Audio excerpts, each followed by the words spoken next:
All right. It's Good Friends, Good Games. We're at episode 35. And I can hear the mailman right outside my door. If I may say, though, because we were on the topic of Bezos balls or the sport baseballs, what team do you think he'd play for? I really think he would play for the Yankees. I see what you did there. So he went Yankee Doodle on his town. Oh my God. Jesus Christ. Where he plays for the Red Sox. I mean, the Red Sox. I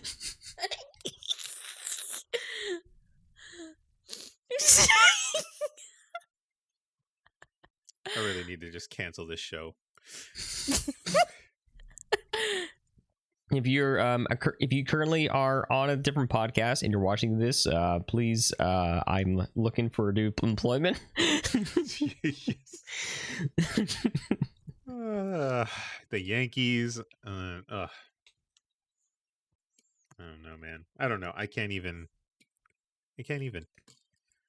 have a response to any of this. All right, guys, welcome to Good Friends, Good Games. I'm your host, Eric. Here, I'll help you. All right, now that I've come back to Earth, episode 35. I got Morgan, I've got Zenith, and I got myself here. Everest is out on a family matter. She had a personal family matter to attend to, so she won't be with us today. And then Dill is out touching grass at a place that I literally. Huh? Do they have grass in Newcastle? I'll be honest with you, I didn't know Newcastle was an actual place. I just thought it was a beer. I'm like, you went and visited beer? And he's like, no, that's a real place. He's fucking wearing a Hawaiian shirt in the picture. I did get a haircut. Thank you, Chibi. See, somebody noticed. You look nice. Oh, thank you. See, I would have thought Morgan noticed, but only reason Morgan is saying something is because Chibi said something. I'm call sorry. Her out. Thank you. I appreciate it. Thank you, Chibi. Yeah, I went to my boy Tony down in LA, and he does fantastic haircuts. And nice. I didn't realize how much haircuts cost until I got to LA. I'm sorry, I didn't know the price a haircut could cost until I got to LA. All right, what do they cost? I pay him $60, tip included. Oh, that's actually cheaper than what I pay. Yeah, but you're a girl. Like, girls do all that shit. Oh, and yeah. They put the foil things. They go all fucking to town on you. This boy takes some Eric, clippers in my head. Girls do this when they go get a haircut. No, that's not what I said. No, my boy just goes and he gets some clippers and just straight, and then he's like, all right, let me know what you think. You know, like. My haircut cost me, including tip, $29.50. See, that's what I used to pay, like Canadian. Before.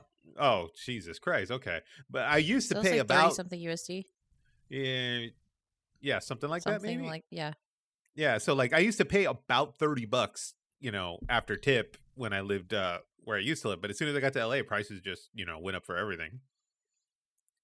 Yeah. Like, fuck. I got just a 6-inch Subway sandwich today. And I remember the days of the $5 footlongs. This 6-inch sub cost me $8.47. It's like, what the fuck? Dude. California, some of the places are like $12 for a footlong. Damn. I think they're like 6 something here. No, that checks out. Our footlongs are usually about like $11. And then to bring back the $5, you know, footlong extravaganza from yesteryears, they're doing this wild shit now where they do like, there's a footlong cookie you can buy, and then there's like there's a cookie and there's something else that they made like a footlong that you can buy. I don't know what it is. Some kind of alternate item that you can buy at like in Subway that's a footlong, and then they have a footlong cookie. I'm like, no, just give me my $5 sandwich back, which is never going to happen again. Those days are long gone. I don't care how good this economy gets. That $5 footlong ain't coming back, people. Oh man, I miss it though. So speaking of economy, some desperate times are calling for desperate measures here. I was driving down a major freeway in LA, right? Mm-hmm. And I was getting off the freeway, and this freeway, it's one of those freeways just like ends into a normal like highway street. I don't know if you guys have seen it, but like anyone in the US will know what I'm talking about. So like you're cruising down off this on ramp, and then it just molds or just merges into a major highway. Right as I'm coming down this hill to merge into this highway, this girl took out a billboard to advertise her OnlyFans. So like I'm driving off the freeway, and there is a literal woman advertising her OnlyFans off a major freeway in LA. So do they have any like laws, whether it be like the state laws or federal laws, that prevent people from putting on really distracting billboards? Because putting an OnlyFans billboard is just begging for a car accident. Well, Yeah. so there was nothing overly risque about the billboard. I don't honestly remember like what she's wearing in the billboard, but I believe, if I remember right at the glance, it was like she was wearing like swimwear, so like a bikini top or something like that, which is no more risque than like a beer ad, you know, that you would see on a billboard. But I honestly do not know. I was just baffled. I had never seen someone advertise their social media on a billboard before, let alone an OnlyFans. Yeah, that's the equivalent of Morgan advertising her Sonic Adventure 2 battle playthrough on the billboard. Yeah, because everybody needs to know that I'm doing that. No, we don't. But this is the first I've seen it, and I told Hannah, and I told Pau, and Pau's like, that's crazy. And Hannah's like, damn, that girl's making money. And I'm like, I don't know if she's making money. I don't know how much this billboard cost.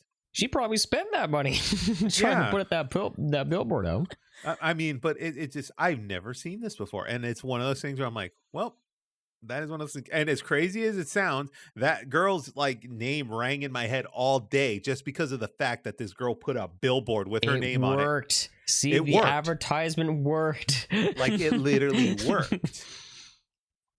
Well, it half worked. I didn't go there, but like it literally like half worked because like her name was in my head. I'm like, if someone asked me the name, I would have remembered. Yeah. And this was like all day yesterday. Like, I don't remember what it is now. I've slept and done other shit in the meantime. But like that whole day, like someone would like been like, oh, really? What was the name? I probably would have been able to rattle it off. In the chat here, OnlyFans can make you mad cash. Pro wrestlers have given up their careers for OnlyFans. So I was like, oh my God. So yeah, that was a new one.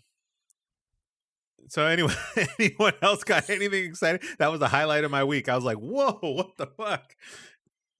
Only slams. Yeah. I am going to take out an ad for Zenith's Only Zens, and I'm going to put it. But see, I'm going to go the extra mile. I'm not going to put it off a freeway because obviously we don't want to cause any accidents. But I'm going to find the seediest, grittiest, dirtiest adult bookstore in the neighborhood, and I'm going to put the billboard right above the storefront. So all these dudes walking in, that's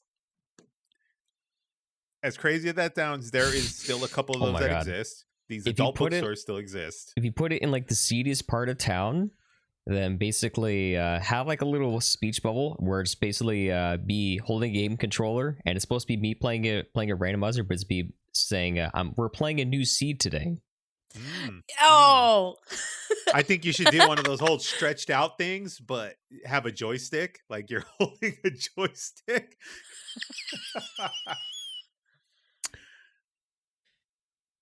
You're contemplating it. I see the gears in your head moving. You're contemplating it.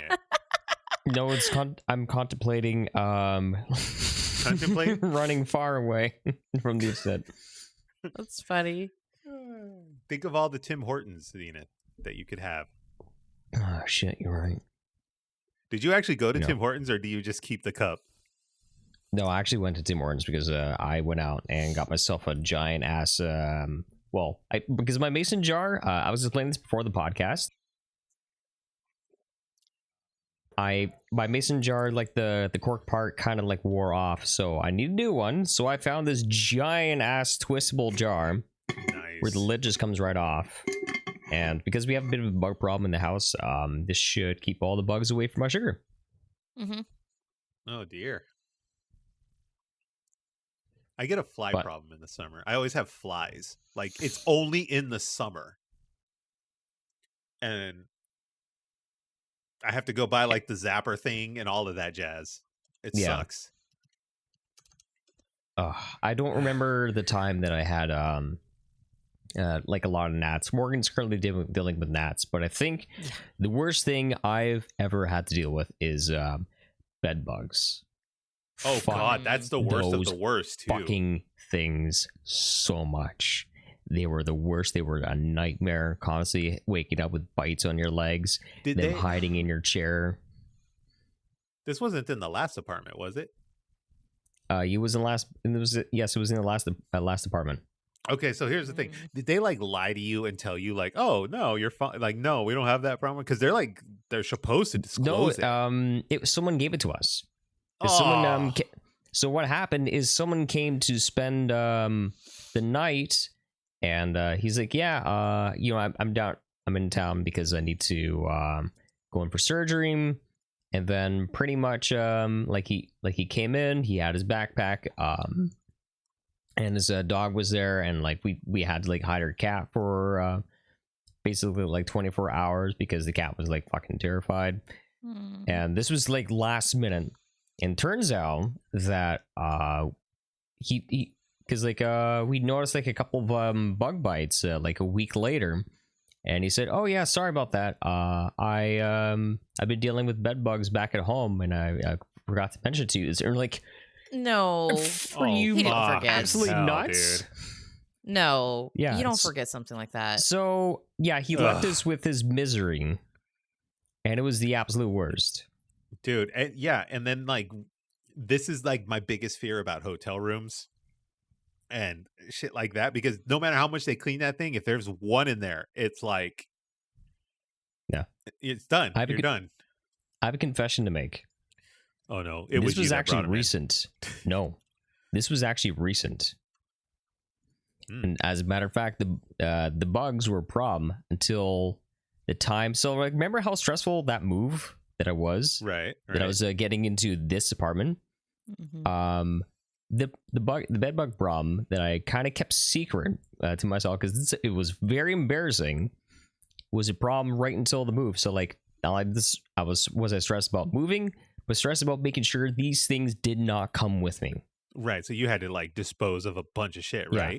That's why. So I did not actually break my chair. My chair was infested. Oh no! That's why I had to throw it out. Yeah. That fucking sucks. So I had to do it just to make sure that they wouldn't stay here. And as a matter of fact, my bed is the box spring is actually wrapped in like a plastic wrap, just to make sure that if there was anything in there, like they were dead. So thankfully, I have not seen anything. I have no bites. It's been like a half a year now, and they're gone. That's good. Yeah, that's like they because they run pretty rampant in like LA, because there's a lot of like seedy apartments that look really, really nice on the outside, but like they're not maintained very well, and like dirty people just move into places, right? Yeah. And they like infest them in there. There's actually I don't know if it's maintained much anymore, but there was actually like a database that someone started of bed bugs like in apartment buildings in LA. So like if you wanted a particular if you were looking at a particular apartment in a particular complex, you could look up the address and it will tell you if they had them or not. Yeah, that sucks, dude. That's the worst of the worst. But yeah, I have a fly problem. Morgan's got gnats. Zenith has no problems. Good for you.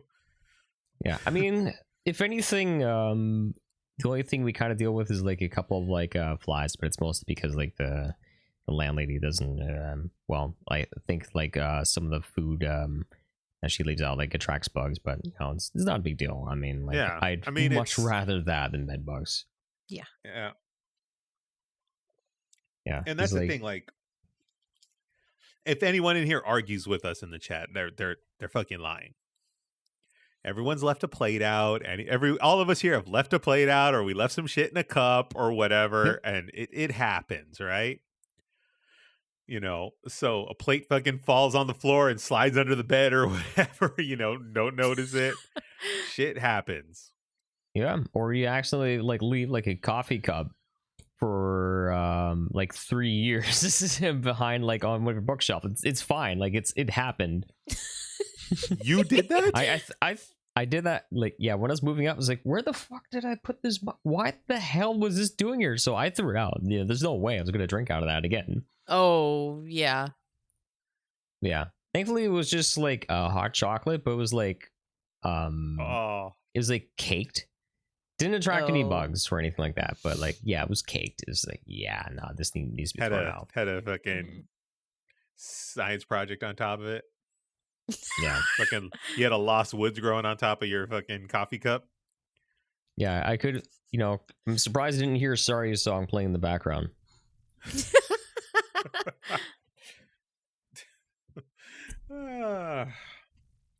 Unbelievable. All right, video games.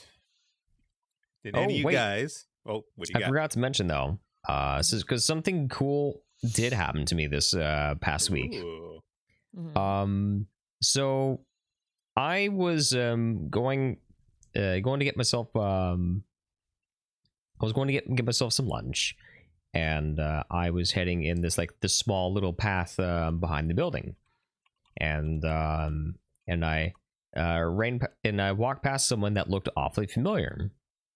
So like, okay, but I don't want to like stop him because I'm on my way.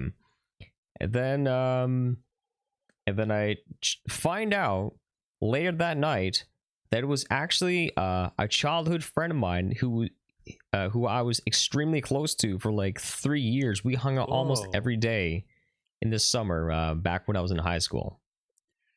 Isn't that wild how that happens? Yeah, I mean, we haven't really talked much, and we haven't really actually I haven't even seen him properly since he was like 17, 18 years old, and I was like 24 or 25. But yeah, like we used to hang out, play Smash Brothers Melee all the time. We played a lot of Zelda. We played Sonic Adventure 2 Battle. We did a lot of things together. And turns out, not only was he in this neighborhood, he is literally down the hall. I don't even on the same floor. That's insane. Yeah, so I could get up, leave, be at my buddy's place in like a minute. That's crazy. I was working when this was pre-pandemic, when everyone was still back in the office, and I went on a lunch break, and I went down to the corner to go, either get my lunch or get coffee or whatever I was doing. And I was walking down the street, and I saw a kid that looked like really familiar, and I'm like, the hell? And it turns out it was one of my friends from like 2nd and 3rd grade. Like we were really, really close. He would be at my house, I would be at his house, all that kind of stuff. And I hadn't seen the guy since high school, which is at this point 20 some odd years. And I just saw him randomly in the street. I'm like, yeah. And then he's like, yeah. And then he pointed right back, and then we just chatted for like 15, 20 minutes.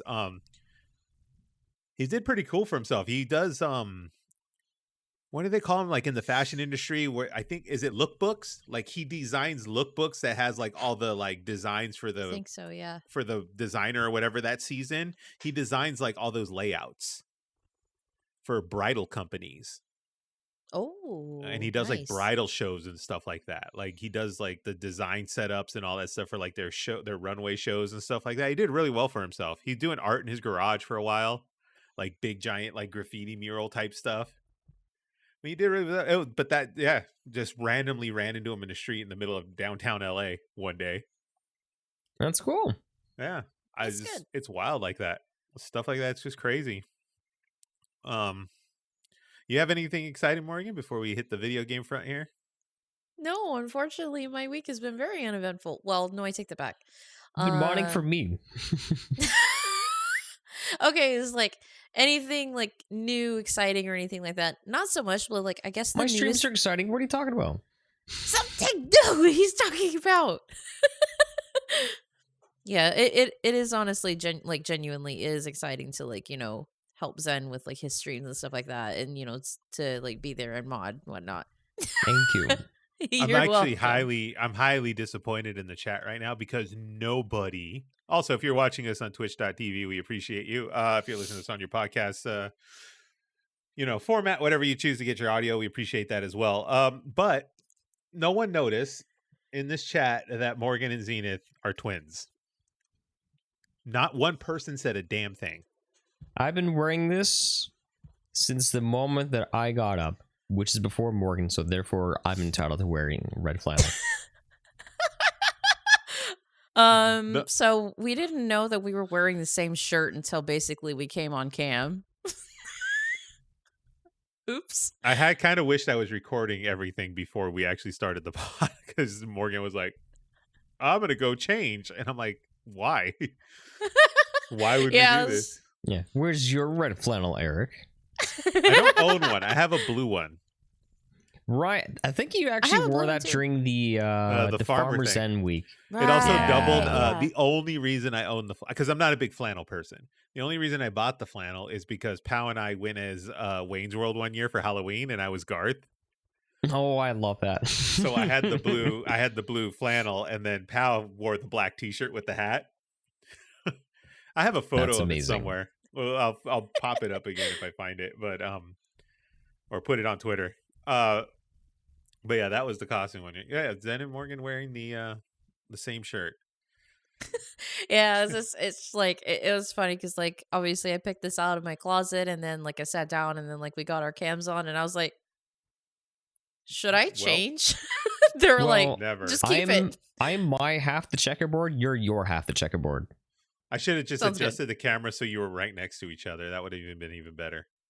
That's what I should have done. That's funny.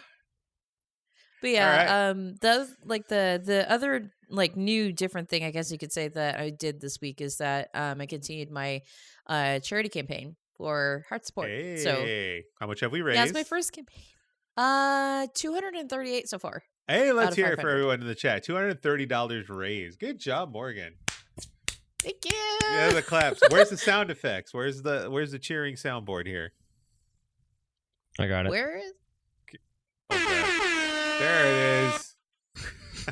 Yeah, that is new because it's like my first actual like official charity campaign. So it's something that's new for me, and it's been really exciting.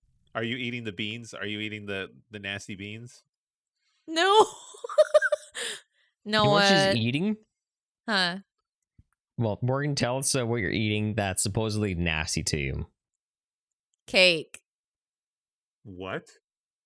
Cake. I don't like cake. Wait. Okay. We can't just be like, cake. What kind of cake are we eating? Because some cake's disgusting. Jane got me angel food cake because she said that it's not as sweet as like regular cakes. So she said it's like a little bit less sweet. Spongy.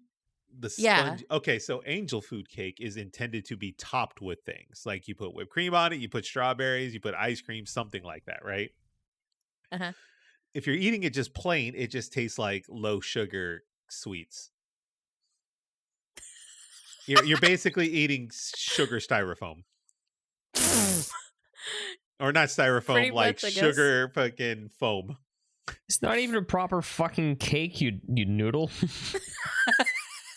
You're a fucking fraud. You've never had cake before? Like, what the fuck? Only like one other time. I think within the last couple of years, like my family got like a strawberry shortcake for like my birthday. Obviously, I don't eat my own birthday cakes. I don't. I love my family eating it. I just like they put the candles on there for me. I like to do the make the wish thing, and then like I blow the candles out and I walk off. Everybody eats my cake because like I'm fine with it. I don't want the cake. I did have a little piece of like strawberry shortcake before though, and I was like, this is really sweet. Eric, you and I are like kind of. I'm astonished. It's not the fact that you didn't eat the cakes. Like, okay, yeah. I want to know how you go about not being rude to your family and being like, I'm not eating this cake. Like, what's the approach to this before we get into video? Because I'm sorry if we're not in video games yet, but I'm baffled right now. Like, I'm confuddled. She's a I'm just- space lizard. She's not from planet Earth. I'm just very straightforward about it. I'm like, this is really sweet. I don't like sweet things. You all And can you know eat what? it. You're sweet, but I don't like you. Go fuck yourself. Wow. So there you go. I'm a straight shooter as well. That's you don't like cake? rude. Get out of here. Okay. So why does your family keep getting you cakes? They don't necessarily get it exactly for me. It's just a tradition thing, you know. Like it's my birthday, they get a cake. You know, I blow out the candles, and then they eat the cake. You know, Okay. They get cakes for basically everyone in the family. They eat their cakes. I'm just the only one that doesn't eat any of them. So I don't do birthday cakes That's anymore. so rude. I don't do birthday cakes anymore. I tell my mom like I don't, because I'm not a big cake person either. Mm-hmm. I'm more of like a donut person. I like donuts, but cupcakes I do like. I do like cupcakes. But every year for my birthday now, I request one thing, because Pal always be like, "What do you want for your birthday? What do you want for your birthday?" And I always say the same exact thing. I was like, "You don't have to get me anything special. I just want a black and white cookie from a deli here in LA called Cantor's." If you don't know what a black and white cookie is, it is literally this gigantic cookie that's like half chocolate frosting, half like lemony white frosting. And the cookie part of it is more like a cake rather than a hard cookie. So it's soft and it's kind of spongy in a way, if it's done correctly. And these things are literally God's gift to the world. New Yorkers and East Coasters will know what I'm talking about when I talk about the black and white. But that's all I asked for in terms of birthday gift. I was like, you just get me a black and white and I will be the happiest guy on earth on my birthday. That is what I wanted for my 40th birthday. Mm-hmm. So but I'm not a big cake person. I'll eat some cupcakes every now and then, but I'm more of a donut person. Things like that. There is a loud hammering in Zenith's. Yeah, I'm just hearing. Just like I don't hear anything if I'm thank being goodness, Yeah. I don't hear anything because it's loud and it's shaking my butt. Oh my god, what are they doing? I have you no enjoying idea, but I think what it might be is you know, when someone's like taking that like little little tiny hammer and like flattening like a steak or meat or whatever. The tenderizing. Yeah, they're trying to tenderize the meat. Well, they're tenderizing your ass cheeks too, apparently. My cheeks are already tender. You don't need to do that. Whoa. Is that tender with an E or a tender with an I, though? No. We get No, smacked. none of that. That joke just went bad. That joke went south.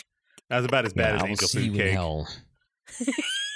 Anyway, Morgan, to continue with this cake journey on your charity fundraising, go get yourself pound cake. That is a much more reasonable Or thing if to you eat. don't like cake, pound that cake. Are you back to this again, Zenith? Are we back to 2 weeks ago? I can't say the things you were saying in here. We'll get in trouble. It was very aggressive. Also, video games. Well, Yeah. see his cheeks get tenderized. We'll talk about video games. I was thought he was gonna say that like I was gonna be like, was somebody just like trying to beat a bag of frozen veggies? Because sometimes I do that too whenever they get stuck together.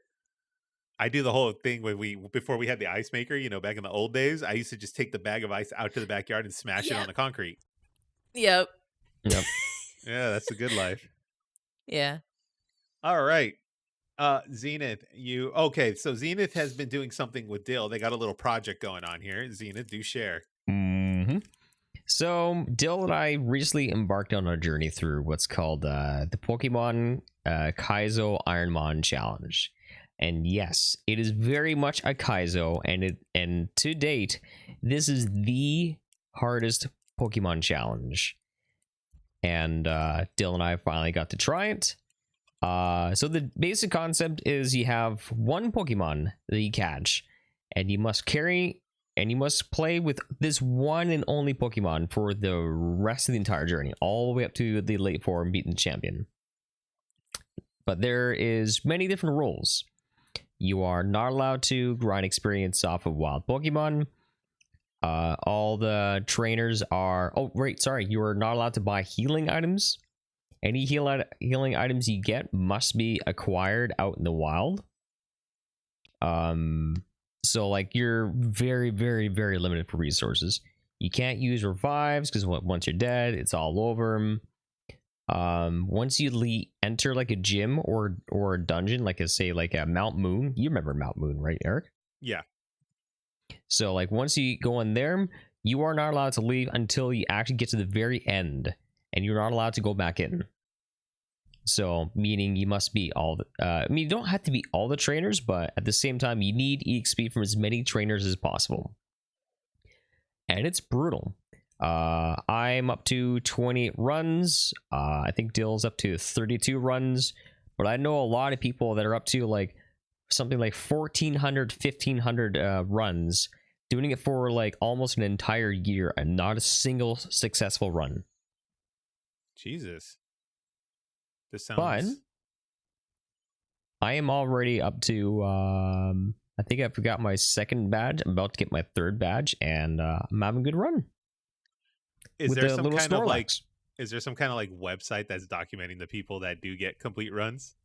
Well, yes, there's like a little thing that says, hey, this person be Kaizo Ironmon, because honestly, the amount of people that's done it is kind of a small number. Yeah, I mean, there are like a couple of people that have successfully beat like 2 or 3 successful Ironmons, but they're rare. They're very rare, because a lot of times you're gonna be spending like 700, 1,000, like hell, even for I think Ultra Sun, Heart Gold and Soul Silver. That's like a 2,000 plus run kind of Ironmon right there. That's sounds intense. So is Dill on the same route you are? Like, is Dill doing just as good as you are, or is he not having as successful a run? At first, him and I were on par, and him and I were kind of like actually like racing to see like who could make the most progress. But Dill, his best run ended in the Cerulean Gym, which is gym number 2. He lost. I think it was I forget what Pokemon he was using, but I think it was a Venusaur, and it died on the trainer before the gym leader. And but then again, he made a crucial mistake. He didn't realize that you can actually do the area that's to the right of Vermilion City, which is the gym area number 3, before you even go all the way up to gym number 2. So you can actually go forward and complete as many of the trainers before you actually go into a gym as possible. And that's actually like the strategy, to try and get as much experience as possible before you take on the gyms, because the gyms are a whole different kind of beast. So yeah, I'm officially further than he is at this moment with the Snorlax. You guys ready for an Erik hot take? Yeah. Mm-hmm. So I have played several Pokemon games, but I've never like seen them through. Like, I usually get to the point where you like pick the one Pokemon, and then you do like the basic, like the tutorial, and then I put it down, right? Mm-hmm. The one that I remotely found interesting was, I think it was the one that where you could like Godzilla your Pokemon. They turn into big gigantic Pokemon, and then they like fight it out like Godzilla. Oh, And I was like, Sword and Shield. Yeah. Okay, I was like, yeah, this is a cool concept. I'm like, yeah, who doesn't want Godzilla fucking monsters, right? This is cool, right? But apparently this is one of the games that the Pokemon community is not the biggest fan of. So I was like, okay, I'm going to try. I'm going to try again. So if you look at my Instagram, you will see that I was at the laundromat and I was playing Fire Red. I think it is Fire Red on a certain non-Nintendo device. We won't divulge all that information. And I was trying Fire Red because I was in the laundromat for a good hour and a half. Pokemon is one of the most boring games I think I've ever ever come across. So someone So, and obviously there's going to be a I will million say people. this here. There's people that are going to disagree with me, but I guess my question is, what am I missing? What do people see in this that I'm not seeing? Because You know what, Eric? I actually don't blame you for that because on my randomizer store, people used to be able to redeem me to play Nuzlocke, but then I got so bored of them, or I just don't feel that they're exciting enough because it is a long slog. And I mean, like, I do love me some turn-based combat. I've grew up on games like this, but I'm just so like old and tired of the whole formula. So the only way I'm getting, so like right now, the only kind of enjoyment I'm getting Pokemon wise is from this Kaizo Ironmon, because every single move, every single little thing that you do is you know, putting your like is severely testing your mental ability, your luck, as well as your strategizing. And because like the Pokemon games are piss easy, you don't need to know a damn thing about EV training or all these like advanced techniques to know what to have a winning team. Hell, you could even not even know your type matchups, and you can still just like fluke your way through the game. It is not hard. it's one of those things. It's one of those things where I like, okay, I get the Charmander, you know, like the Charmander's awesome. Okay, cool. But by the time you actually really start diving into this game, your Charmander is like over leveled. He's like level 9 to 15, right? And then by the time you actually get access to the Pokeballs and you can start catching the other ones, those ones you catch are like at level 2, and then you have to go and slog and grind those Pokemon up to level 9, 10, 15, whatever, you know, to even it up with your Charmander.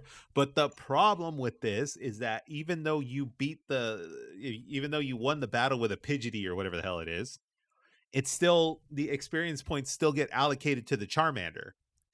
So the Charmander keeps growing and growing and growing in experience while the other ones aren't catching up. Mm-hmm. And I'm like, who designed this mechanic?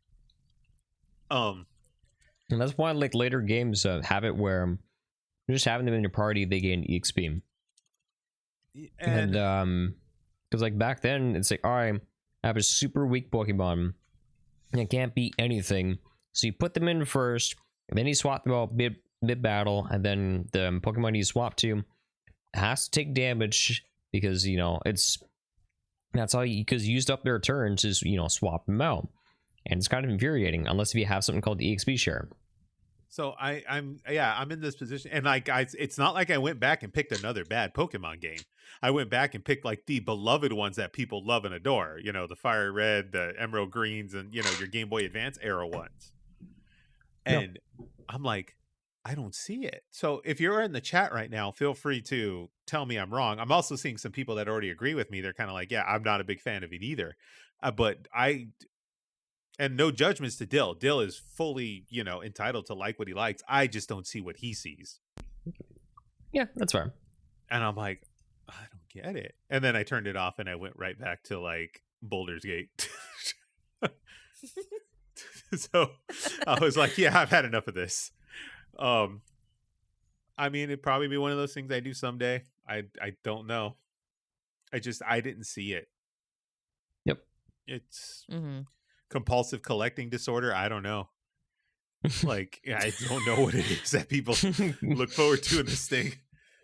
But yeah, continue. You got your Pokemon Ironmon thing, so it sounds like it's going really, really well.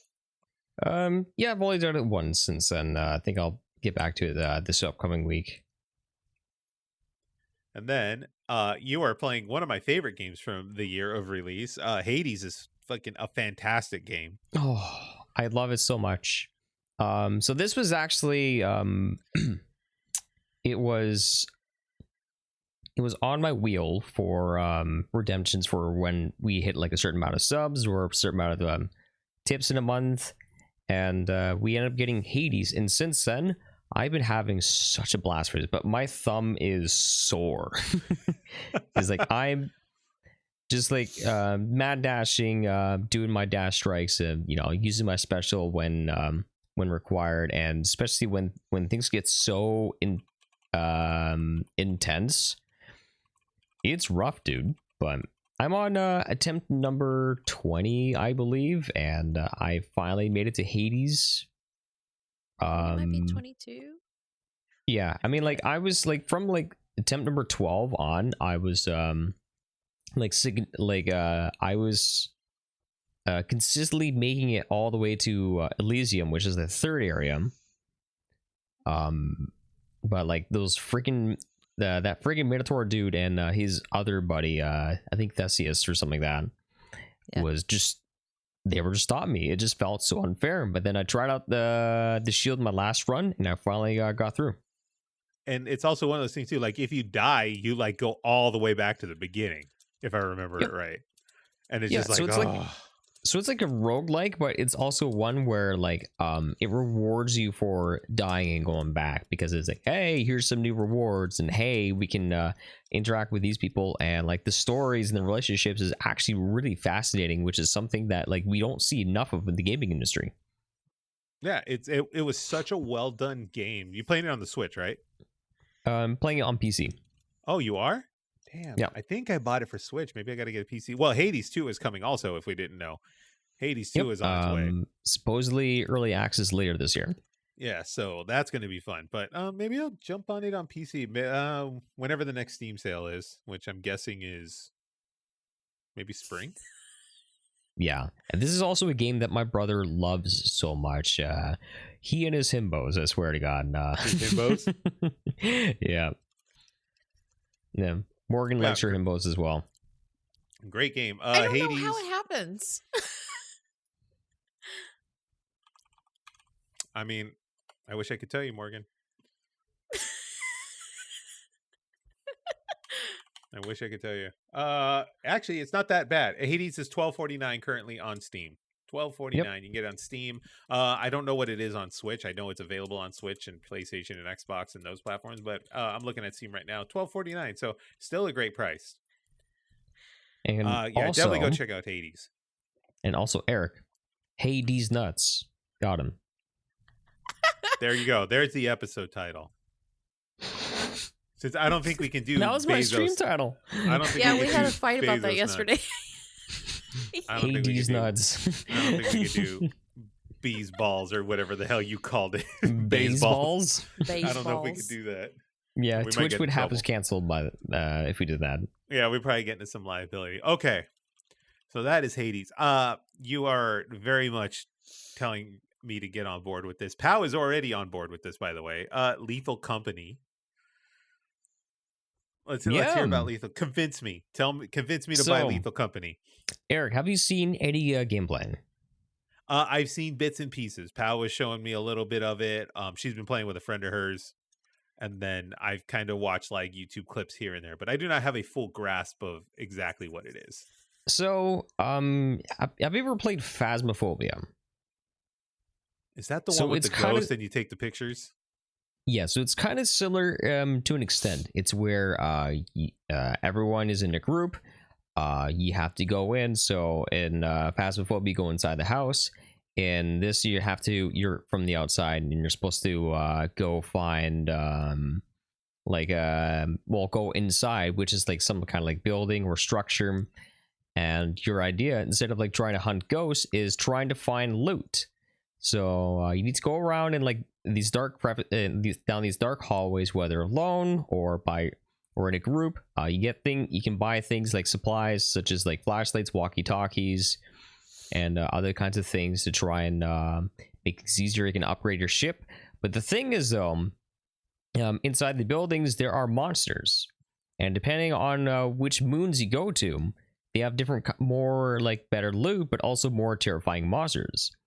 And there's also you're also timed, because if you don't make it back in time, the ship will leave without you. And the later it gets, the more dangerous monsters, because like because I think like late in the day when it's like dark, you're trying to make it back to the ship, and you have to deal with these giant dogs that will actually can hear you. So that's the thing. is when you're in the game, your microphone connects to in game. You actually don't use Discord to talk to people. Like it's actually like what's the term for it called when you're like party chat, right? Proximity chat. Proximity chat, yeah. Yeah, so like you can hear people in like the environment that you're in. But the thing is though, if you talk, like some of the enemies can hear you.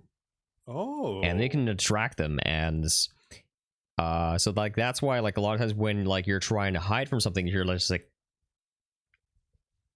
so like and another thing is I'm also playing with mods, and there's a very neat mod that's called the Skinwalker, and what it does is some of the enemies will mimic the sounds of you. So in some cases, if one of your party members ends up dying, you can hear someone down the hall where it's like, "Hey, how's it going?" And you turn around and it's not your friend.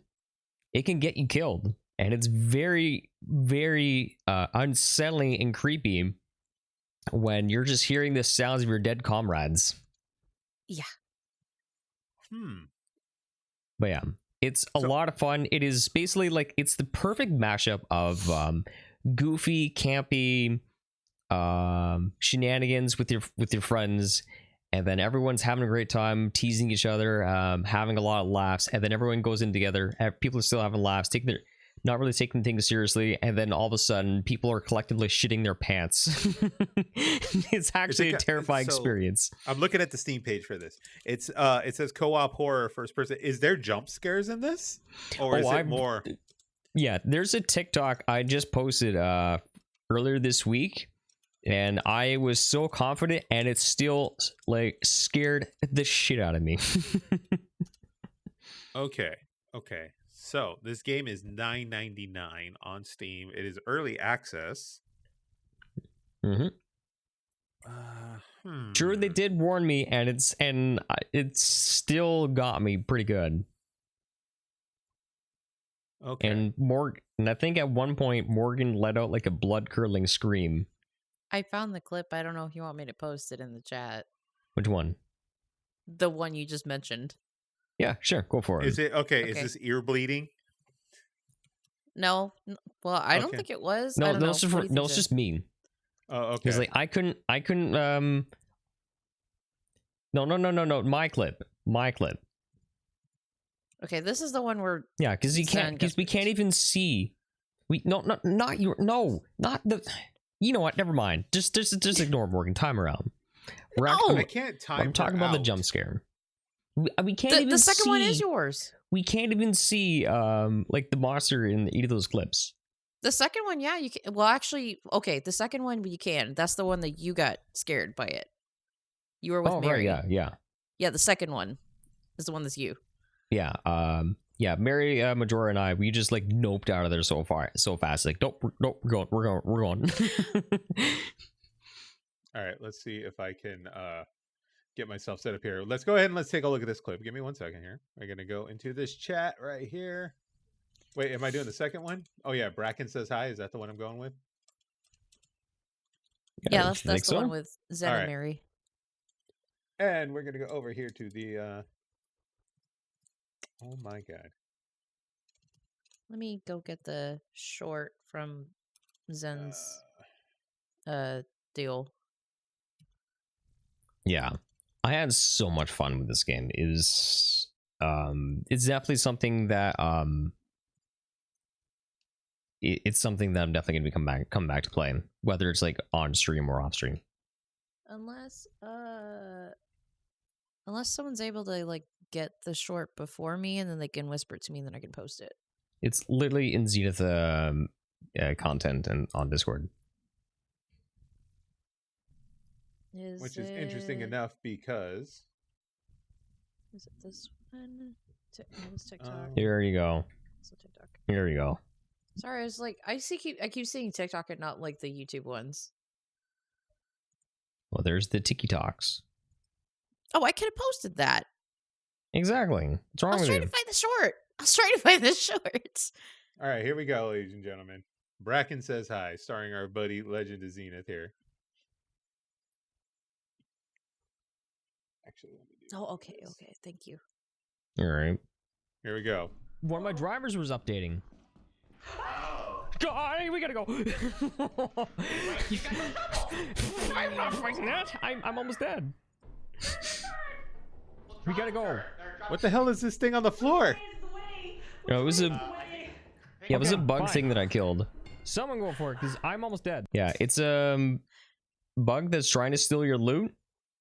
I smacked it with the shovel, and then it stood up really tall, and I was terrified. So I killed it. It was really funny. All right. Okay. I'm mildly sold here. And there's no single player with this at all, right? Yes, you can. You can play alone, but it's really hard because the moment you die, your ship leaves and you lose all your loot. Because that's the thing is, you need someone, at least one person, to make it back alive to bring back the loot in order to sell it. Otherwise, all the loot that you have is gone. Interesting. Mm-hmm. Yeah, and if you don't meet your quota by after, I think, what is it, three something days, then you basically lose the game and you must start over with nothing. Okay. I'm gonna go because I know Pow's been playing it and Pow's been really enjoying it. Okay. Let me put this on the. We'll get in on with Legend of Zenith here, and we're gonna play some Lethal Company. Yeah, we'll leave. Maybe we can even do a stream right here on this channel. Yeah, we gotta look into something like that. Oh, Pow's in here, by the way. Hey, Pow. Pow says with the pod. One time I kept ringing. Oh my god, the chat thing. One time I kept ringing the bell. Once we delivered to Bliss. I regretted that. Yep. Is this just on Steam or is there other? It's on Steam. It's just on Steam. Just on Steam. Yeah, because like honestly, the game is so good if you use mods, but there's like a really easy thing to get people to get set up with the same mods that you got, and it really enhances the experience because it adds like a lot of like emotes, different costumes, and actually like really good monsters. Like for example, there's a certain monster in the TikTok that I shared that is technically like a mod, but it's gotten me and so many others so good. Is it the silhouette one or a different one? Yeah, basically it was the monster that gave Markiplier his biggest scare in like 6 years. I'm sold. There's this cute little like Stay Puft Marshmallow looking guy with headphones on one of the clips here. So like I'm sold. I'm gonna give this a shot. I'll pick this up after the pod here. Yeah. Let me know when you want to play twerk? Yeah. What? Oh, I'm sold. He can twerk, now. He can do the gritty. I'm sold now. I mean, I think I shoved my finger up someone's ass. That was Asher. You did that too. You shoved your finger up somebody's ass. And then you kicked me in the vag like at least twice. At the same time? It's just, No. I love the company. Gotta show my love for the company. Is Lethal Company the name of the company you work for? Or is that like just a spin on the... It is? That's the name of the company. We love the company. Yeah. I mean, I did get even with Zen for kicking me in the badge. I teabagged him later when he was dead. Unbelievable. Yeah. And also I told Morgan to do something and she came back to haunt me and my buddy Jake. she squeezed the life out of me and it's had me so scared. What's funny is I didn't even know that had actually happened. I literally could not see, and then I got out of the building and then I was just dead. Because we fooled Morgan to putting on this evil mask and like, hey, it'll be fun, and then she chases down. Because the thing is, sometimes you can't tell who's our friends and who's our foes. And, well, that was definitely not Morgan. Jesus, all so right. I ended up dying. Like I said, Pal's been trying to get me to play this for weeks, and then she got really excited when she found out you were playing it. So it's like, okay, well, it's time to jump on board. It's time to jump on board with Lethal Company. We'll play it tonight, right, pal? If we get back Ooh. from date night, For real, for Saturdays are real? usually date nights. If not, we can probably play tomorrow. Are you stream on Sundays anyway, right? Yeah, Sundays. I got like a 9-hour stream, dude. I got probably my most hardest randomizer I gotta do tomorrow. I gotta need lots of coffee. All right, we'll plan something. We're planning something soon. I've got a whole list of commitments coming up, which I'll talk about when I go and do my Ooh, my Mondays my are free list. for me. Mondays are. Oh yeah, see that might work. That might actually work. Okay, cool. So we're gonna try out some Lethal Company pretty soon. Hey, Anything else you're jumping on before we get to Morgan here? Nope. No secret projects. Oh, I'm playing huh? Doom Eternal soon. Yeah. I'm doing my second playthrough. Can't wait. Are you gonna do it on like what is it, suicide or whatever the hardest thing is? What's that? Fisting my own Ultraviolence? ass difficulty. I forget. Was it like ultra violence? Yeah, it's like ultra or- violence or something like that. Probably not the Yeah. hardest difficulty, but like one of the harder ones. It's a good I thing think you. you- Go ahead. Go ahead. Oh, okay. The only thing that I was gonna say is that I think Zen briefly tried ultra violence difficulty before, like a couple of Yeah, times. I was dead in 5 seconds. Yeah. Someone in the chat here just said good company, lethal friends. Maybe we could get Dustin to alter the logo for one fucking video. Do it. Yeah, but now we just funny need enough- because I know that Dill would join, and I'm pretty sure Evers would be down for this as well. I wonder if Everest And not actually only has that, it. we have a mod that allows up to 32 people to play on the same room. Okay, so the So good we news could is, literally have everyone. the good news is, Dill already owns it. Okay. Isn't the beautiful thing about Steam is you could just peep on your friends? Yeah. Yeah, Dill already owns it. He's got an hour into it, but I do not see Everest with it, and she doesn't have it in the want list. So someone's got to gift her a copy of Lethal Company. All right, Morgan, shell the $10. Yeah, give us $10, Morgan. What do we hire you for? I might Stand actually there be and able wear to red afford that. flannel like I'm wearing? No. I didn't know you were gonna wear red flannel today. All right, Morgan, you have got some. Where'd my list go? Morgan has some Breath of the Wild. I thought you finished Breath of the Wild. So I finished Breath of the Wild actually on my older Switch profile, but I have a playthrough of Breath of the Wild that I started on stream back in 2021. That's the one that I'm actually doing right now. So Yeah, what are we doing different just- with this Breath of the Wild playthrough? Basically I'm gonna just try to stick to strictly whatever you have to do for the story in order to advance to, beat the game. So I'm gonna cut out like as much of like the side questy stuff as possible. Just to kind of make it quicker, because like I think I have like 355 hours in like my older profile because I was collecting like literally everything. Okay, so for someone, not to judge you, so for someone that has 355 hours on a previous playthrough, that is arguably now playing the better game in Tears of the Kingdom. Why Mhm. would we go back and do this again in Breath of the Wild? I'm just curious. Yeah, what's wrong with you? It's just it's because like I started like these playthroughs on stream and then like I want to like finish them, basically, is why. Is like I don't know, just kind of like get through like my backlog of things that I actually started on stream. Hey, Morgan, can Yes. I spoil the game for you? I mean, I already know everything about Breath Link of the Wild. beats Ganon, the end. That's it. No, I know that. Roll And credits. the for Breath kingdom of the is Wild. saved. Actually, he reminded me. Here's the funny thing: is that I didn't actually beat Breath of the Wild until like sometime late last year. I actually started my playthrough on my older profile, on my older Switch profile, back in like when the game released, pretty much.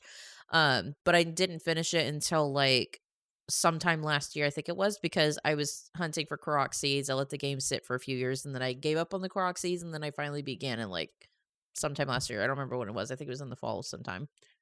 Pow's been playing Breath of the Wild, and what's the desert? What are the desert people called again? The Gerudo. The Gerudo. Thank you. The Gerudo ladies are not a big fan of Pow, and they just keep telling her to leave, and she's getting very frustrated. Oh. She's not having it. Oh Um, no. You know, they're like, you're a Vo, but Pal just has to be like, I have a vagina. You can't prove me wrong. You can't. Yeah, literally, it's Mean Girl vibes. They're literally telling Pow, "You can't sit with us. Like, You leave. can't sit with us. You can't Yeah. sit with us." But Or we Pow only is- wear pink on Wednesdays or whatever. So Pow actually finished. Pow actually finished the first Divine Beast, and she got the thrill and the joy in that woman's heart when she beat the first Divine Beast was just something special. Aw. She was I love struggling, and now I think she's invested. I think she's invested Yeah. now. So she sent me pictures and everything. And so 350 some odd hours to play this game again. Just to play the game again. I think for the base game itself, it probably takes a lot less time than that. Just like the bulk of like my 355 hours came from largely from like roaming across the land, hunting for supplies, doing all the armor upgrades, and then the Korok seeds, I believe. I think that's kind of basically the bulk of where the 355 hours came I mean, from. don't get me wrong. My last one, I think, between the Wii U version and the Switch version was 250 some odd hours. Mm-hmm.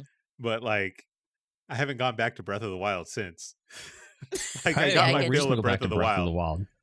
Breath of the Yeah. Wild, like after like seeing like playing through Tears of the Kingdom, I was like, this world feels so empty. You know, Zen actually made me wonder because I know that like he's doing his like he was doing his no paraglider challenge, and he actually made me Oh, I wonder finished if that. he You did. beat He the did game such a on good without a. job. You beat the game. Wait. We're gonna roll back to Zenith for one split second here. You beat the Yeah, game go without ahead. a player guider.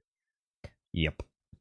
Officially. The only thing that I was not able to do, spoilers in 3, 2, 1.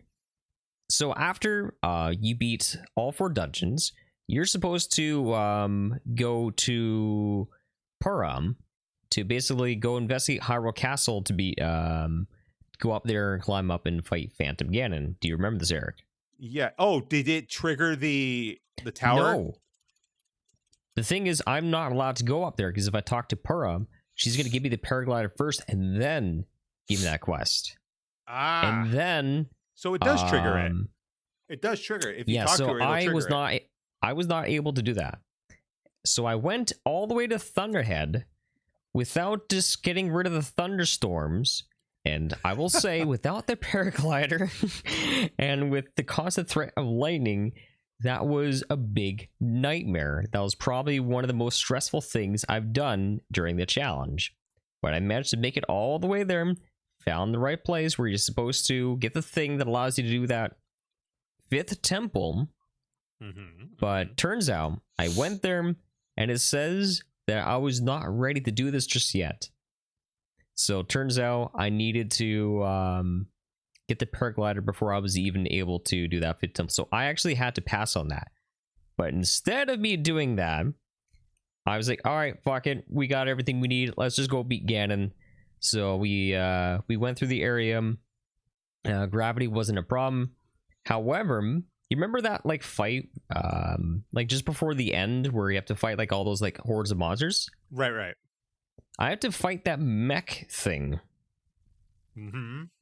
Because you didn't do it. You did not do it with during the quest. That I found this out interestingly enough. If you skip any of the now I'm on Divine Beast, but if you skip any of the champions, right? The champions, I think is what they're called. Yeah. If you skip any of the champions, the game, spoiler alert, will place the champions in that horde fight at the end before Ganon. Oof. You know, I was fine with that because I even did that Wind Temple boss even without the paraglider. Yes, the sages. Thank you, the sages. If you'll have to fight the sages in the horde fight at the end of the game before Ganon. Yeah, that's not a problem. But the mech thing without my own mech was very hard. I was getting smacked around like nobody's business. It was funny. It was funny because I spawned a flying machine that has cannons on it, and while I'm trying to fight this thing, the thing would accidentally hit and turn the machine on, and then it kept blowing me up and not the enemy. I'm like, excuse me, whose side are you on? That's insane. I can't believe you pulled that off because I didn't think you would be able to do it. It actually came down to the wire. I had one heart container by the time I was about to. God damn, I was did in you the record final whole thing? phase. It was live on stream. Damn. It was live on Twitch. I had one heart remaining for the final phase of Ganondorf, and I managed to finish it off without getting hurt. That's insane. That's insane. You should go put yourself on Reddit and get the what do they call them? The points, whatever they call that shit, the reputation points. Yeah. The Zelda Reddit people will love you.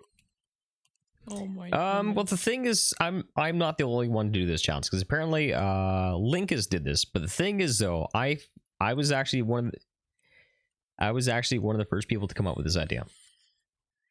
Nice. So, yeah. But if I did that, they'd be like, "Oh, this person thought of it first," and I'm like, "Well, technically, no." But because like I actually thought about this idea like the day the game came out. Like once I knew that, like, hey, wait a minute, you can go to Purim and get the paraglider, but you don't have to do this right away. Mm-hmm. Yeah, it was a very fun challenge. And it's doable. It's doable. That's incredible. 100% it, but it's doable. Yeah, you can't 100% it, but good for you, dude. Thank you. Back to Morgan. So we went through Lethal Company. Do you have anything to add about Lethal Company, Morgan, from your perspective? That versus Zenith here. She was scared. I was. Scared? Are you a big fat scaredy cat? I mean, there was like the because like I didn't know which clips to share earlier. There was one that I ended up sharing. One of them was actually the one that like I ended up seeing that one particular monster and it made me scream. Yeah, because you're by yourself. Well, no, I wasn't by myself. I was with you, but I was ahead of you. And then I was like, "Oh, so you took the bullet we need to get for the him." fuck out. Well, because he was picking up one of our friends. Don't justify it. He left you for sacrifice. I told him to. Yeah, go ahead. I need to know because I found an air horn, and I was using it to annoy both Morgan and Damie. So what I did was I left the building, and I waited for them to come out the main doors, and I was kind of hidden, crouched right beside him. And the moment they left, I blared the air horn in their ears. Did that scare you, Morgan? Yeah, because I didn't know where that. Yeah, because like I didn't know where like that came from. So you just step outside and you just hear in your ears. Yeah, that caught me off guard because I was like, I didn't know where that came from. Yeah, and then her and Damie chased me, tried to kill me with a stop sign. Okay, that was funny. Now we gotta play. No, you almost got me killed. I'm gonna hit you with a stop sign. I'm in. To be fair, he I guess you could say karma got him shortly after that. Yeah, because like I was going to scare them again, so I went into a building and then I immediately had a monster eat my ass. Wow, he ate it. I just barely got out. Yeah, because I went in the building, I turned around, didn't realize there's a monster right behind me, and the thing is, I knew that this was a big mistake because Morgan comes in, immediately screams. Yep. Straight between the cheeks. That was really funny. Yeah, Jody Street was there as well.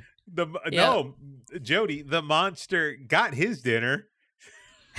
Yeah, it was my ass. All of it. Ate that cake. Ate that cake. The angel food. Ate that cake. The angel food cake. That's tenderized. Yeah, the only cake that Morgan will eat. Eat ass and skate fast. I don't want to eat ass. I'm sorry, what? He the conversation went weird quick. Ass eating aside, Lethal Company is scary, people. All right, Morgan also has where is my sheet? Oh my god, my sheet. Sorry. Morgan also has some Stardew Valley. What's a Stardew Valley? We're still playing this game? Not you in general, but people are still playing this game in general. Thank you, Eric. I've only been fucking telling her for like 2 years. No, because like I actually started playing Stardew Valley Expanded recently. I didn't actually like. What did they expand on? They added they added a lot of stuff into it. So like I started a playthrough of that recently. I'm not really that far in just yet, but I'm like on day 12 of the first year in spring. So it's like I was kind of like checking it out. Obviously, like I was kind of like I was playing it. There's some things that are obviously the same, but there's a lot that's definitely different. Like different people, different areas, different cutscenes. It's been nice. I look like fucking Doctor Strange with my flaps like this. You look like a hipster vampire. I was gonna say he looks like a vampire. Fuck you too. I can't do that with mine because like my hair is in the way. So it's like wait. You look silly, Zenith. I can't do Morgan's, that. That's Morgan's not figuring fair. this out. Like, Morgan looks like she's trying to get a guy's attention at the bar. Yeah, stop flashing your tits, Morgan. You can't see my tits. They're covered. Yeah, I can't even by make microphone. They're covered. My shirt's buttoned. Yeah, I can't make this like sit up. It's just flopping loosely. That's how Morgan gets guys. She's like trying to do this. That's how I get guys are like, hey, look at my collar. It just looks like hey, look, my shirt's so flaccid. my shirt's so flaccid like you. Come get me. Do you really just like flirt with guys with an Asian accent? You're like, how are you? No. No. I think there's only like one time where like I was like joking and I was just kind of like me likey, but that's like basically it. I like anime. Me love you long time. Me love you a long time. I like anime. Sugoi. Cheat day, come get. Some shit like that. That's really funny. I think my makeup's probably running. I guess you need to spray your own face again. Yeah. Oh god! I had to put go setting outside and find a spray. near skunk. There you go. There's your spray. Ew! What the hell is wrong with No. you? Why would you do that?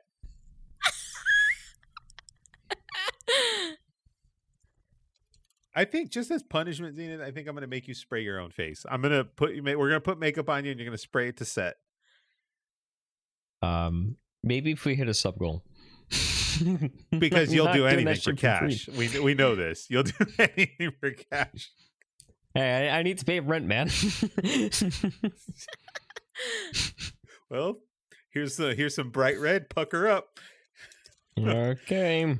Only because robbing banks aren't legal yet. Okay, so I have never touched Stardew Valley.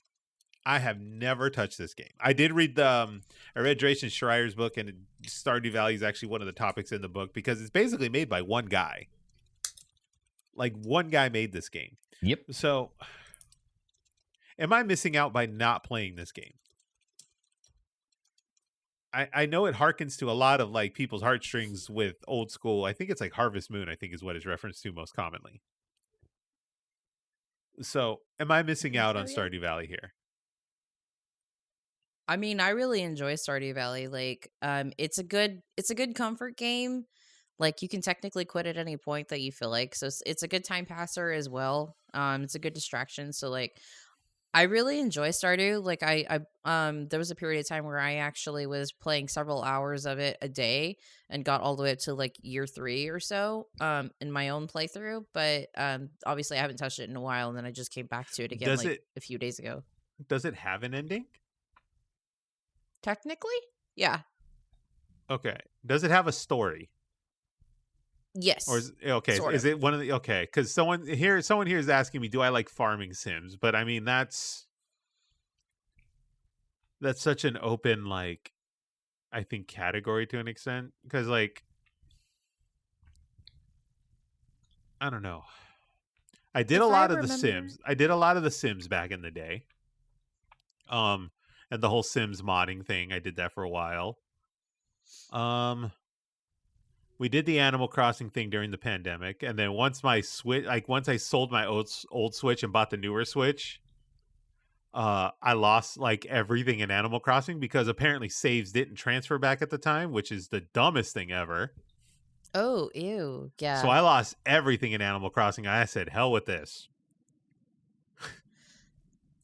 I have to say, because like I ended up getting a new Switch. I went from like the OG Switch that came out in like 2017 to the what's it called, the Zelda. I'm sorry, the OLED one.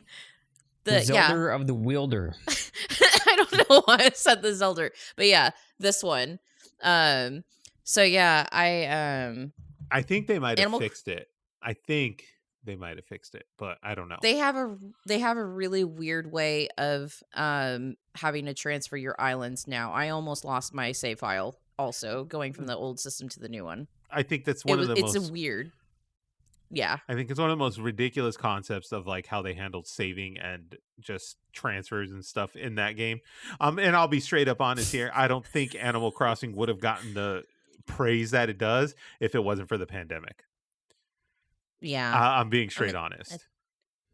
Like, it does feel that with Animal Crossing, there could have been a lot more they could have done, but I think like the biggest thing that's kind of knocks it down is that it's missing a lot of the content that was actually in the previous Animal Crossings. Like, for example, it has way less furniture, it has way less dialogue. It feels like the game is half done Compared to like the 3DS ones. Yeah, and not to mention for those that love to decorate, because every time I go to I watch my mom play Animal Crossing, she'd be like, hey, check out my island, and it's like, no, I don't want to watch this, Mom, because this is running at like 10 FPS. This is kind of unwatchable. I think too, like there was a lot of problems when that game launched too, because I think they tried to do too many events at one time. Like they just came storming out the gate, and it makes sense because they were selling copies like out the ass of this game when the pandemic hit. Like, but it's actually one of the top 5 selling games for the Nintendo Switch. Right, and if the pandemic didn't happen, yeah, and it took no time at all for all the developers to jump ship and start working on Splatoon 3, which let me take a look. Let me get the sales number of Splatoon 3. Well, Splatoon 3 is its own special story, which when you get the numbers, I'll explain. But I think it's they tried to do too many events in Animal Crossing because, like, I swear to God, the fucking eggs in Animal Crossing, the whole fucking egg fiasco was. I hate the eggs. It was fucking brutal, right? They were trying to do some Easter event or some shit, and then. Oh yeah, I remember that. I remember all the memes about the freaking Easter bunny. So.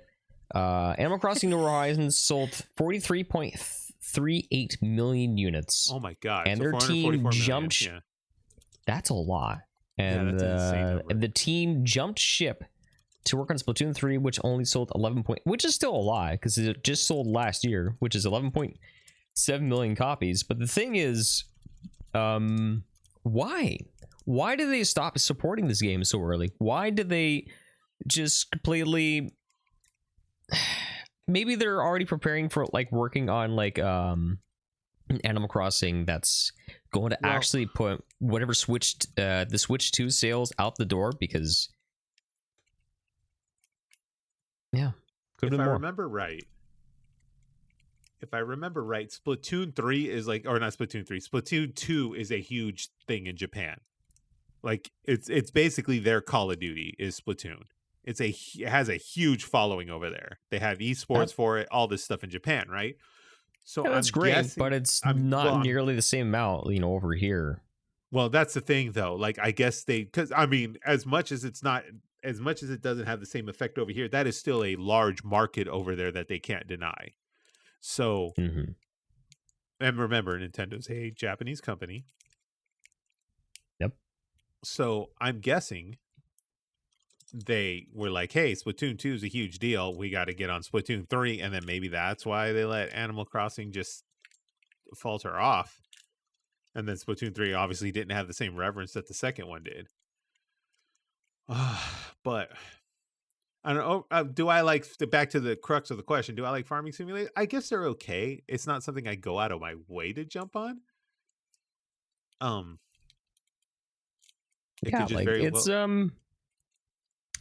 think it's like for my experience, like it's a good chill game where you just want to shut your brain off and just like put yourself like that need to have like a schedule. It's like, all right, I gotta get up first thing in the morning. I want to do water my crops, and then go say hello to people, be social, and then sell my items, and then go mining for gems and minerals, and then try and be back in bed by the time it's like 1 a.m.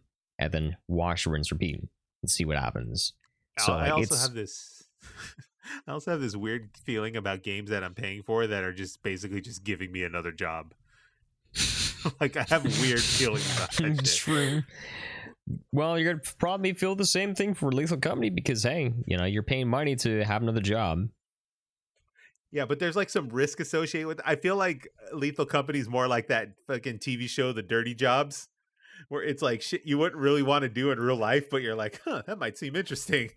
It's like, Whereas like, pay $10 to look like I'm to pretend I'm a like I work for on the show Hoarders, but involve dark, scary alleyways and terrifying monsters that will make me shit my pants or I'll be dead. Sure, sounds good. Let's do it. I mean, I'm more down for that than I don't know, just for how cute. I'm looking at the Steam page and they've got little horsies. Yeah, I don't know. It's one of those things like I've heard about and it's got insane praise, like overwhelmingly positive reviews, 550,000 reviews. Like I can't deny this game. Like it's there and it is a thing and it's got a presence, but I mean, I just don't know if it's for me. And like, it's like, do I want to dive into one of these? I don't blame you because it's not everyone's cup of tea. If someone buys it for me, I'll play it. Like, I'll put it that way. I mean, usually it's on sale. Like sometime, like I think when I got it, it was on sale for like $10. Yeah, it's $14.99 right now. So I mean, we'll see. I love Dave the Diver, so maybe this is Yeah, it's kind of similar in like a similar concept. Like it's probably if someone gives it to you, it's at least like playing till like the end of spring and seeing if it's your vibe. Mm-hmm. And there's also like many different like mods out. Like oh my god, there's so many mods where you can just actually like give the game like a proper glow up and make it look a lot better, nicer. Yeah, I feel like that robs it of its charm in the first place, though. But I mean, I don't know. But at the same time, though, like it actually like made because like when you're playing like when you're going like 5 hours of just playing Stardew Valley, like the colors like they start to burn your eyes a little bit. But there's using like a couple like texture filter mods. It makes it a lot easier on the eyes so that you're not like just where your eyes aren't watering after playing for about 4 or 5 hours. So that's just my thoughts, but yeah. I have to say that like out of the farming sim games that I have played before, because like I've played a couple of like the Story of Seasons or Harvest Moon ones as well. I probably prefer Stardew because it's got like a retro feel to it. It's I actually like when I first heard of Stardew, I actually thought it was an older game because that it was looks the like graphics. a Super Nintendo era, 16-bit era game. So yeah, and I really like that because like it it kind of reminds me of like my childhood, I guess you can say in a way, because like I like games with graphics like those. So like I honestly I enjoyed it. Like I enjoy playing Stardew. But it's not Terraria though. That's like fucking 500 hours on Morgan's clock. No, it's 2,500 hours. 2,500. I'm sorry. Here's the funny thing. I think I have like 1,400 hours in Terraria. I believe I have like either 1,000 or 1,100 hours in Animal Crossing. Funny enough, for Stardew, I only have like just a little over 200 hours. Wait, how many in Animal Crossing? Either 1,000 or 1,100, I think. And that's more than Terraria? No, that's less than Terraria. Oh, Terraria what was I have Terraria's? like over 1,400, I think, but it's under 1,500. 1,400 hours, let's just say, right? Morgan, you have dedicated 58 days of your life, 58 and a quarter days of your life to Terraria. I gotta make those bases, man. I have like 10 Did or you something. stop making bases? There are other games. Yeah. Because Morgan's the kind of person where it's like, I will spend $80 on this really cool game. Comes with a little collectible plushie. Oh, I can't wait for it. It arrives. It doesn't even leave the packaging. And Morgan's like, let's build another base in Terraria. It's like, what the fuck are you doing? I have like one base per biome. No, I take that back. The jungle biome has 2. You are not helping your case. I know. Okay, I just checked. My Animal Crossing is actually 1,000 hours. It's not 1,100. That's still a lot. Yeah. 58 total days of your life playing this game. Yeah, I think Morgan's train of thought with Terraria is like, I don't have a problem, but I need to build this other base. It's like, you're so fucking blind. How old are you, Morgan? I am 12. 36. I will be. No, I'm not 12. You're mentally 12. No, I'm not. I am 36. I will be 37 in November. How many days in a year again? Is it 365? Yeah, 365. Yes. Oh my god. He's doing some math. I'm doing some math here. All right. Let's see if I do this right. So we're going to do this. Bear with me here, folks. I think I'm doing this correctly.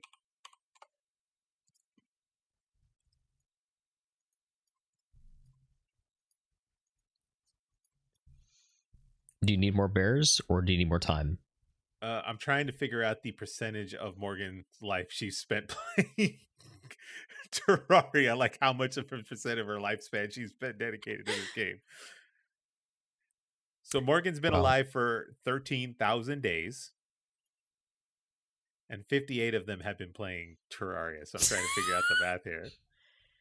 That's kind of a small percentage, I guess.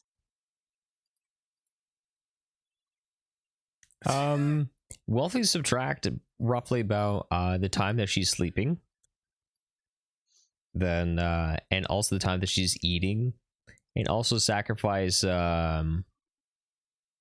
if you probably tell you what, if you remove maybe about the time before she knew Terraria was a thing, and remove the time that she needed to use the washroom, eat food, and sleep, I think it might equate to something like 7% of her life revolves around Terraria. Wait, Morgan, how were you playing Stardew Valley? On the PC?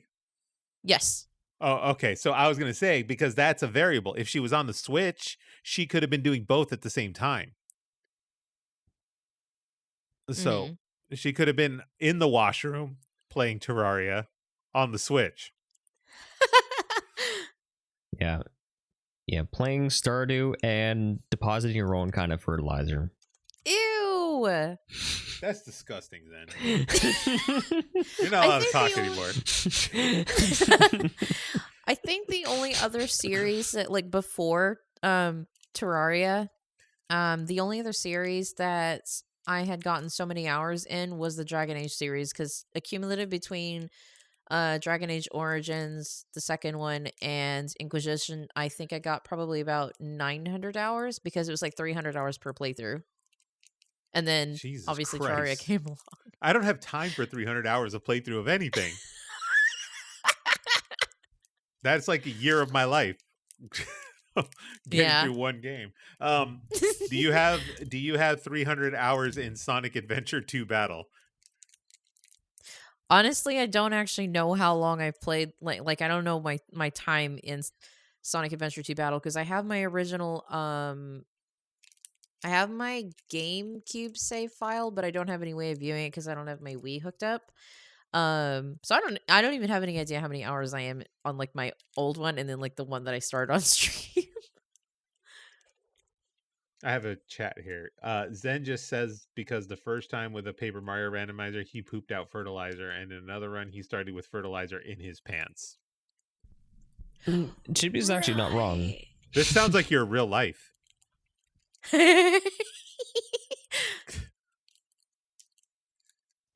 He's speechless, folks. He's speechless. And I got no comeback for that. I literally stumped him. Either that or he's so insulted that he's just like, I can't say anything to this. I'm not insulted. Okay. I just don't have anything. Just don't have anything. All right, Morgan. So Sonic Adventure 2 Battle, or Battle 2, whatever, however the order of this game is. This is what you were playing last time, right? Yes, and I am pretty much almost done with that playthrough. I'm at like the last two bosses of that game, and then like basically that game will be done. Did you already play this game once, or was this a whole new thing? I played it for the I played it originally for the Dreamcast when it first came out, and then whenever they re-released it for the GameCube, and I might have played it one other time afterwards. I forget, but this might technically be my third or fourth playthrough of it. You guys like replaying a lot of games, don't you? Like just replay of all the millions of games we have out there to play, we just replay the ones we. Yeah, I'm playing brand new games now, except for Zelda. Well, is that the argument you're giving Oh. yourself because they're random? I'm excusing myself from this because I'm playing Hades, playing Lethal Company, and having a great time with them. You are playing new games. I will say, you of all people are playing new games. Mm-hmm. I'm thoroughly impressed. Meanwhile, Morgan's like the only person on the planet still playing Breath of the Wild and Stardew Valley. playing. No. I know a lot of people that play Stardew Valley on the regular. No, I know. And Morgan is playing Sonic Adventure 2 Battle because she just can't get over her ex-boyfriend. Whoa, Shadow the Hedgehog. that got spicy. Oh no, God, the slipper's coming back. Maria. I have slipper for you. I smack you. Chaos Farmville. Control. Oh my God! Control yourself. Okay, who spent time on Farmville? Let's be real here. Someone just dropped this in the No. chat here. Who spent time on Farmville? Come on. Nope, not me. Wait, Farmville in the Tesla? What? That's a thing? No, Stardew Valley in the Tesla. Oh, Stardew Valley. I was like, who the fuck's playing Farmville in a Tesla? That is the most random millennial shit I'd ever heard. I have a confession to make. Oh, here we go. So back when Farmville was actually still available on Facebook, I actually did drop a fair bit of hours into it from what I remember. Oh, I thought you were And- going to say you dropped money. And I was like, tell me how much. How much money did you drop into Yeah, how much Farmville, money? Morgan? From what I remember, did not drop any money into Farmville, but a different game is a different, And a what different different scenario. game was that? I Yeah. think I may have mentioned this to Tell Zen us. once. I know There was exactly. a game. There was a game on Facebook that was called Sorority Life. To my understanding, it sounds like it got recreated. So like basically in this game, you can do like events in order to earn like points or in-game money or something like that to buy outfits. But they also had a separate currency that they called brownie points that you could sometimes earn based on like some things that you would do in-game, but you also had the option to buy packs of these brownie points so that you could buy like in-game clothes and gear and stuff like that. And like the better gears, because like you can actually fight in this game too. You can actually like attack your opponents. You can slap them and stuff like that. And to get the better gear, to have better stats, sometimes people would actually have to buy brownie points in order to use those towards the better gear. Sorority. I gotta pause you there. This is a Facebook game. Yeah, That it is. is basically is like remember Bratz with the Z, Eric? The Barb, like the anti-Barbie dolls, right? Like they had Yeah, like the a whole anti look at it. Barbie Yeah. dolls. This kind of reminds me of that, of like some like college dorm or like teenage prom life that Morgan was into. And please do continue. How I'm much waiting money to did hear you about spend, the. Morgan? I'm waiting to hear about how like you could do cake stands and stuff at the Yeah. parties for brownie points. Yeah, we like, don't fucking care about the game. We just want to know how much money did you blow on this complete waste of time. From what I remember, it was somewhere between $700 to $800 in total. What the fuck? You idiot! You fucking idiot! This was like back in like 2000. It was between like 2008 to 2011, I think. I forget. You realize if I was your parent, I would have hit you with my car. Wow! What's wrong with you? Wait, so at this point, you're like, wait a minute, let me piece this together. At this point in your life, 2008, whatever, right? Uh-huh. You're out of high school. So I would imagine you're working at like some retail job or something in the mall or something, or like service work or something, right? Just so you can drop it on this sorority game. I was actually working at that time. You weren't? And I- Or were? pumped all your savings that you could have been using for yourself on sorority life. New piece of shoes, or I could dress myself up like a purple unicorn in sorority life. No, here's the funny thing. I was actually putting money into real clothes and shoes and stuff like that too, because I was making because you decent own money like at the 30 time. pairs of shoes.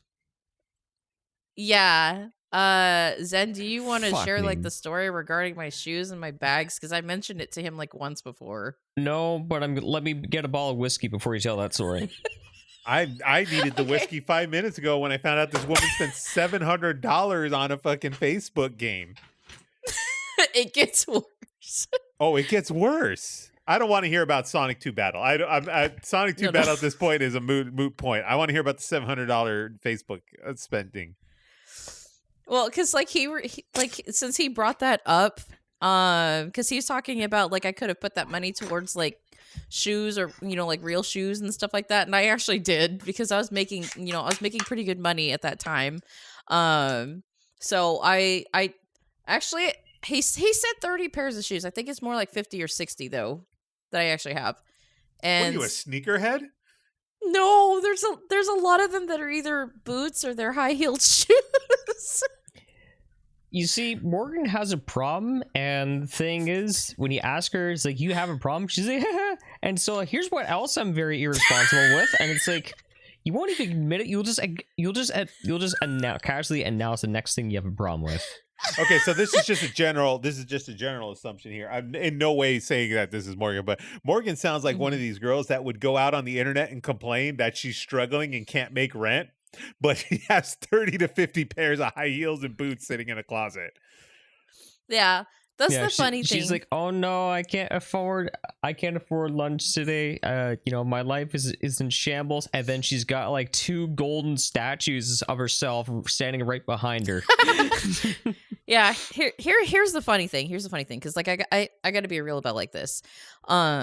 So back then, obviously, I had a good paying job. You're actually gonna pop that? That's funny. You make me want to drink, Morgan. Please continue. Please continue. I'm testing my sobriety right now. Please continue. Okay. Back then, I actually had a really good paying job. And I could actually afford, to treat myself and whatnot. So I actually did. I had because I ended up selling like a lot of our older game consoles and games that we weren't using anymore, we weren't playing with. Same thing with my Sonic comics, because I actually had a huge collection of Sonic comics and I sold all of those. And then to fund your addiction to shoes and Facebook games. Well, what's funny is that not gonna lie, because I did actually go through a rough patch at that time, personally, because obviously I was I hate to say this, I was going through a bad breakup at that time. Okay, fair enough. I ended up kind of going shopping to kind of make myself feel better, I guess you could say. Okay, so this is not uncommon, all right? We're getting all Caleb Hammer on Morgan right now, but this is not uncommon. You did what they say is retail therapy. Are you okay there, Zenith? Yeah. Oh, how cute. Did the whiskey put hair on your nuts? I've got plenty of that. Thank you very much for asking. I don't need 2 gigantic cactuses from that I'm sitting on. Okay, so I kind of take back some of my jokes because it is a serious fucking problem. It's like a traumatic experience that happened to Morgan. It's a bad breakup. It happens, right? And then she just went on a shopping spree to cope. Yeah, but you took it to the extreme where you ran out of money and you were literally pawning your shit to buy more shit. I did buy a couple of nice things before then, but it wasn't very much. So it's and I did buy a couple things afterwards. It wasn't a whole lot, but a bulk of my shopping was during that time frame. And I had managed to save up $4,000, and the bulk of it ended up going towards name brand shoes and purses. So I have those things to this day that I can use if I have to go to a really, like to an interview where I have to dress really nicely.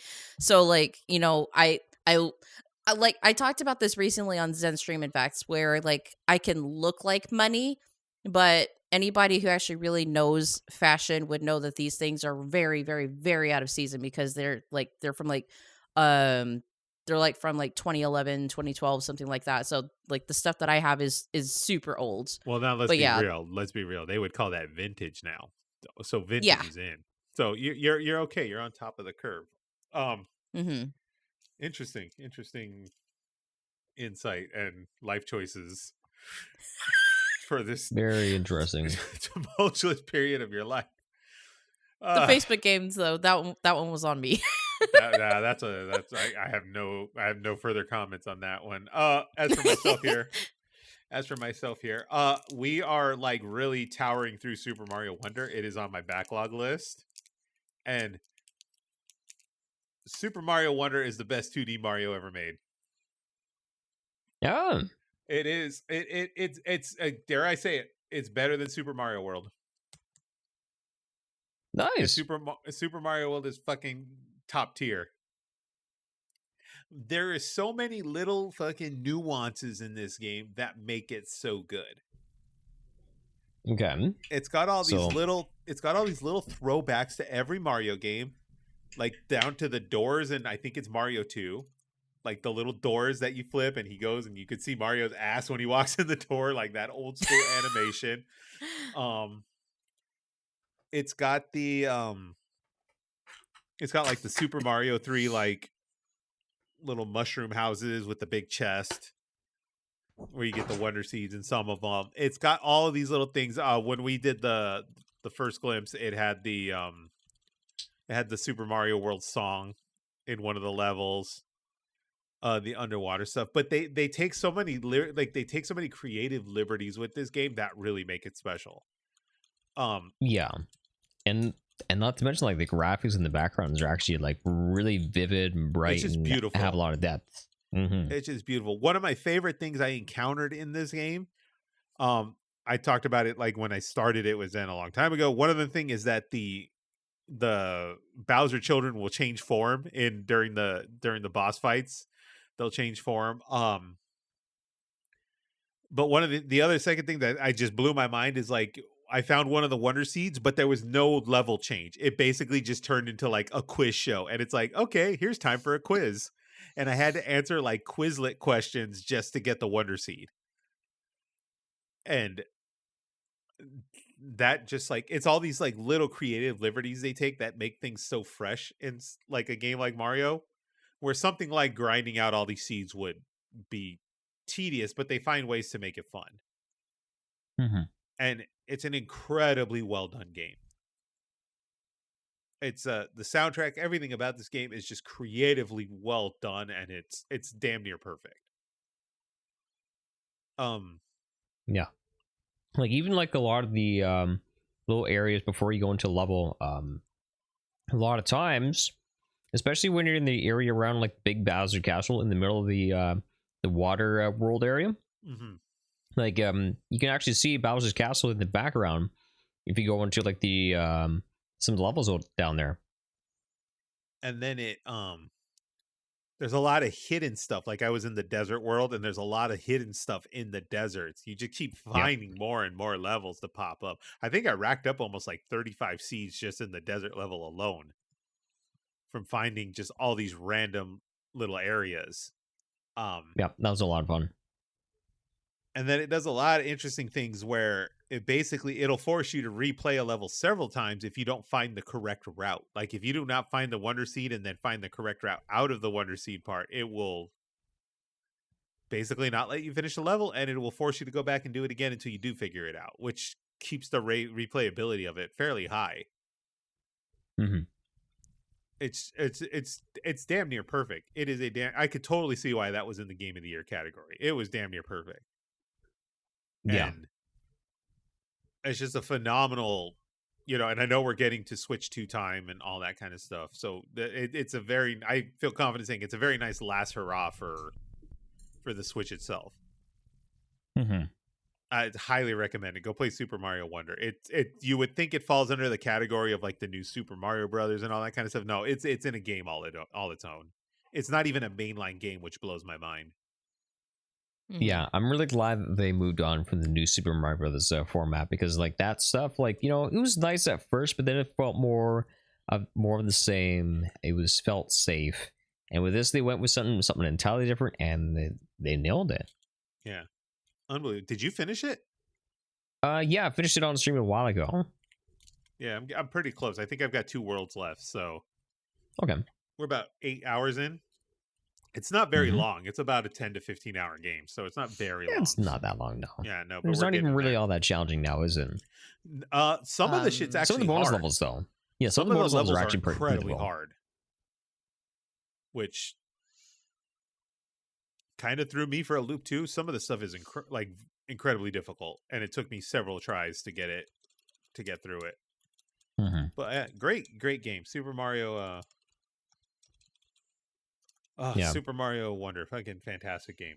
That one particular level that I made a habit of doing like 6-7 times successfully in a row while watching both Morgan and Damie in chat fail at it. Good stuff. To be fair, and I know like the one that he did was more challenging than the one that I did, but I know that I beat one particular level before him, and he was so salty that he went back to, he literally quit mid-level of wherever he was just to go back to and that. I came back and I beat it. I know, but, but you were salty. But have you beaten the level that I was doing? I did eventually, yes. I had to put it down a couple times. I'm not gonna lie. I was like, nope, not anymore. I still hate that level though. Yeah. Not anymore. And then on top of that, I think you sold me, Zenith. I am fully invested in the Baldur's Gate 3. Hey. I got to the it's fair spoiler warning here. I got to the Goblin Camp. And and I'll go why this fascinates me. I went to the Goblin Camp. I basically got in a position where I trusted this goblin medicine woman lady to take the thing out of my eye. And this girl didn't do anything. Spoiler alert, in 3, 2, and 1, this goblin medicine woman lady didn't do shit. She basically just took me prisoner and cuffed me up. That didn't happen to me. I tried to escape the cuffs, but I couldn't roll a high enough roll. So I couldn't escape, and I was stuck there. And then the other thing was either try again or just wait it out. So I waited it out. And then I woke up to morning. The medicine woman came back. She was about ready to kill me. And then this woman, out of nowhere, spoiler alert, Doctor Stranged into the thing with this portal and everything. She came through, slit the goblin woman lady's neck, and set me free. Oh. And I have no idea who this chick is. No idea. I wish I was recording it. But I was literally on a Steam Deck doing this. And like, I have no idea who this lady was or whatever. It's incredible. Cool. Incredible. And then let me continue here. So this is what's fascinating about this game. I was working last night and I was talking to one of our managers who used to be my boss. And I was talking to him and I said, hey, this Baldur's Gate 3 shit is fascinating me. And he's like, oh, yeah, where you at? And I said, I got to the Goblin Camp. And I told him what happened. Like I just told you guys. He had a completely different fucking scenario. I was just about to say that. He ambushed her. And then because I guess to get he refused her services, quote unquote. He refused her help. And then she left the room and went back to where you would get cuffed and prisoned like I was. But he took his little party. He went over there and they hopped or jumped or something over a wall or something and ended up where she was, and they ambushed her and killed her. So he got a completely different scenario than I did. And I'm guessing from the looks on your faces, you guys got completely different scenarios from that. Well, yep. Would you like to know what my experience was? I'm intrigued to know what your experience is. So my single player playthrough, when I went through this, I didn't actually talk to her, but instead I went to go to the basement, and I brought a druid with me, Mm-hmm. who was a bear, and we just went slaughtering all the goblins. Nice. And they didn't really see us coming. However, though, there's one person. So do you know, like, did you have to, have you done this part where you were supposed to attack the goblin leaders or the goblin camp leaders? I think that's where I'm headed because I rescued the one goblin. Okay, She sent me to that camp. Yeah, I'm not going to spoil this for you, but there's one person I had to kill, and I thought I did, but I used what's called Pummel Strike, which is a non-lethal move. So I knocked this person out instead of killing them.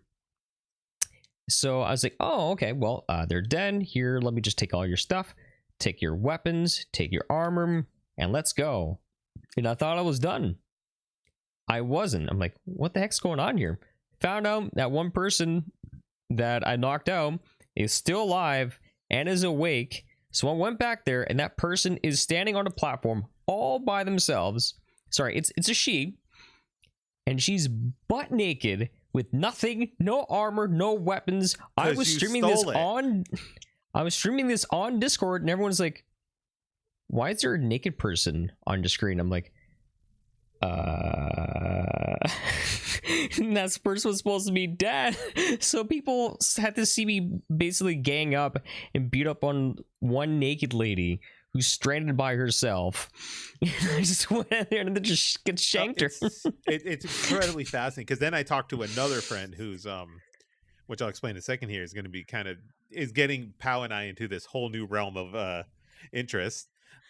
He explained to me that there is at least 4 to 5 different scenarios you can get in the goblin camp. Like there's literally 4 to 5 different ways you can play out the scenarios in that level or that quest. And that just, it's fascinating to me. It's fascinating how much work went into like how many different ways you can play this game and what you can go through. Like you said, I got something you guys didn't even completely know. You're like, what the fuck? That's wild. You know? It's truly an incredibly unique experience, I think. And I say that experience. Yeah. Did you get a whole different scenario in the Goblin Camp? Yeah, I did. What did you get? The same person that he's talking about in my solo playthrough. I'm trying to figure out what can I say without giving any spoilers because like you hadn't gotten to that part just yet. I had a talk with her and she asked me to do something that would be really bad. And I told her yes. So she's thinking that I'm going to go do this thing that she asked me to do. And some of my party members are like, I'm not okay with this. Are you really going to do this? And I told them, no, of course I'm not going to do this. And then as soon as she starts walking out of the room, I attacked her from behind. Well, she's completely isolated from everyone. She thought that I was going to be on her side. She didn't even have time to call reinforcements because I just lied to her and then I just stabbed her in the back before she even left the room. Jesus Christ. It blows my mind. I'm going in this one for the long haul. I feel like this one's going to take me a year to do, just because there's so much different stuff you can do. I do have some qualms about it. I think the quest mapping is very poor. Sometimes you can get a bit lost on the there's too many quest mapping. I think there's too many quests, especially, and I say that because like I can be one of those people where it's like, okay, I'm in this quest, but now I'm focused on this quest. Like I'm really interested in where this quest is going, but some of the quests intertwine so much you don't know what part in what quest you're doing. Yeah, you can take your time to doing some of the quests, but do know that some of the quests, if you don't finish them by the time you move on to the next act, they become completely unavailable, and that is good experience and rewards you're missing out on. So you can't you're almost inclined to play through all the quest before you don't have to, but a lot of them are definitely worth it because there's like a lot of stuff that I just skipped over. Well, I'm guessing in the sense of like, well, if I missed out on this quest, it affects my playthrough in the next act or something along those lines. Is that kind of the case of what happens here, or is like each act its Actually, own? yes. Yeah, that's what I'm getting at. Yes. A lot of things, a lot of NPCs. Like for example, how do I explain this without spoilers? There's one major thing that I didn't do early on in Act 2. And because I didn't do it and I just went ahead, I found out that they all died. And I'm just like, oh, that's not good. Oh, that is so not good. Ugh. So I basically is let that kind of where so I'm many at? people die. Because some lady asked me to go join her war or something like that. And I'm like, oh, do I want to get involved in this war? Yeah, and also your decisions also affect the people that you're with too, because like for example, getting too involved might anger like if you have like Lae'zel or Astarion, whereas doing the right thing, you know, that'll be like enticing to like say Shadowheart or you know, whoever. Oh yeah, and spoiler alert: Jeff Goldblum tried to suck on my neck while I was sleeping. Creepy son of a bitch. I don't like him. I'm also in this position too where I'm finding it I don't want to say it's irritating, but it leaves me kind of like in the dark where I'm like I'm almost inclined to free everybody. Like I freed Shadowheart from the ship. But like I'm also like, okay, I freed the goblin lady that led me to the goblin camp. And then I freed a bard that was like kidnapped in the goblin camp. And then I freed another guy that was like locked up in the goblin camp for whatever reason. And I'm like, am I doing the right thing here? I mean, part of me is like, well, set him free. He didn't do nothing to me, you know? So like, I don't know how much of those decisions affect what I'm going to do. Cause like, it sounds like that stuff can have effects way later in the game. Yep. Mm-hmm. And that's the fun part about it, because you have to think about it in real life too, where if you make a decision off of something, you know, you can fully expect that they'll remember it later on, and circumstances could definitely be different depending on how you interact with them. Yeah. So, and like a lot of things goes into play. Like for example, Morgan mentioned last podcast, your race goes in like can like open up a lot of different possibilities. Your class can, like for example, I was not able to sneak into this one area because they're like, no, we don't want some like do-gooder paladin. And then with Morgan, they're like, yeah, come on in, you know, bring your friends. We don't care. We don't give a fuck. Your noise filter completely captured that, but I'm sure it'll be in the audio when I. Yeah, sorry about that. Yeah. But yeah, it's yeah, there's a lot, and that's actually like what kind of makes it a replayable game as well, because you could go like this high and mighty righteous playthrough, and the next one is, you know what, no, fuck everything, fuck everyone, we're going with these characters instead. It's so well done. It's incredible. I can't speak to the other like Baldur's Gate games. I don't know if they're this intricate. No, but it's fascinating the work that they've done here.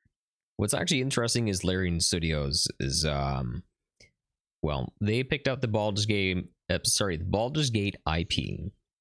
and every single Baldur's Gate game that's come out so far actually has had different developers.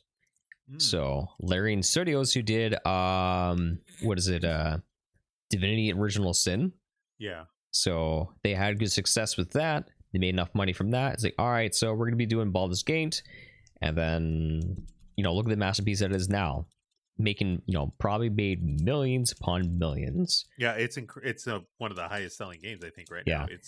I can guarantee you that Baldur's Gate 4 is definitely going to be developed by Larian Studios. They know that they're cooking with magic here. Yeah, unbelievable work that went into that game. Unbelievable work. I'm just blown away by just the possibilities. Just talking with other people, you can end up having this big old long conversation with people that have played the game and have completely different experiences. It's like when my coworker told me that he just ambushed her and killed her ass, you know, and I was like, Jesus, that's wild, dude. He's like, yeah, it's crazy. I mean, like in the goblin camp, like I got out of like a very bad position because my party was dead. I was the only one alive, but they lost track of me, and I was up in the rafters, and I just dropped powder keg barrels from people from the rafters, and then set fire to them and just blew everything up. It was great. Yeah. Is the Goblin Camp an actual major quest in the game? Yeah. Oh, Mhm. okay. Okay, that was just saying. I, If this is just a side quest in this fucking thing, I was like, "Wow, damn!" Yeah, You I know. I actually made a mistake in my solo playthrough, a pretty big one. Ooh. I decided to do that area first before any side quests. You do realize that is a high level area. The Goblin Camp. You're like, it's like level 4, level 5. I know, The and Goblin I Camp? actually completed it with like level 2 or level 3. I Mostly mean, because GG's. yeah, Wait, I had wait. to yeah. So the go ahead. Goblin Camp is a high level. The Goblin Camp's actually a high level quest. Well, for the first act at least. Because Mhm. I'm doing it like Morgan. I'm on like level 3, I think, doing the Goblin Camp. You're fine. Yeah, it is doable. Okay. You just have to really think and strategize Yeah. though. But the Huh. thing is, if you piss them off, because one thing that I did is I started fighting everyone in the Goblin Camp, and then I left once I was done, and then I teleported back to the Goblin Camp. The thing is, the teleport area is outside the Goblin Camp, and when I went back, I was like, "Oh, I'm so screwed." That actually happened to me too. I got so deep into the Goblin Camp that I didn't save, and I got killed by one of the bears. Okay. The thing is, though, all those you know all those monsters that are outside the Goblin Camp Mm-hmm. when you're like before you actually go in. Yeah, I the teleported there, the and talking beast thing. yeah, so like it's when you first enter before you actually go inside. Mm-hmm. I teleported there after I was like clearing out the Goblin Camp, and I was like, there are 40 monsters that want me dead. We are going to be here a long while. This is going to hurt. Yeah, it's And hurt yeah. it did. Yeah, that's Yeah, how Baldur's I- Gate 3. Sorry, go ahead. No, go ahead, Morgan. Sorry, I interrupted when you got started. Go for it. Oh no, it's okay. No, What I finish. was gonna say what I was gonna say off of what Zen said and like what you both were saying is that how I ended up having to approach it because of my low level, I had to do the area in chunks. Like if you try to do it all at once, you'll very much die at a low level. So I had to do each specific area within that area just kind of like one bit at a time. And by the time that I was done, I was completely, well, no, not completely out of healing supplies, mostly out of my healing supplies. And I believe I was out of both of my rests. So it's manageable, but you definitely have to think about what you're doing. Anything else on Baldur's Gate 3 before we head to break? Nope. Good. There you go. We're gonna go ahead and take a break, and we'll be right back. And we're gonna go talk about this Xbox thing when we get back here. Xbox. Xbox. Good friends, good games. We'll be back shortly. All right, we're back. I'm gonna do it's good friends, good games. That was a fantastic dump. We're back. Oh well, I forgot to tell you, Zenith. Morgan and I are just gonna upload the. We're gonna cut out all of this episode. But we are going to upload just the part where we had the 10-minute discussion about you deucing. That is going to be episode 35. Mm-hmm. Does that make you guys the dirty deuce? Mm-hmm. So here's the thing. That's the title. So here's the backstory to this discussion here. Zenith has made the statement that anything over 6 minutes is now considered number 2. So using Zenith's maths against him, he's like, I'm going to the washroom, and I calculated that he was gone for 7 minutes. So that means Zenith was deucing. He was number 2ing. So I thought I was going to, but it turns out like you're just like, come on, get out of the system. I got places I got to be. and then it's just one You had a big pep just talk. rip right in the bathroom, and you can just hear it echoing off the walls. God Lord. So was So- it like those kinds that just kind of bellow in the toilet where it goes moo? Yes, she What the shush.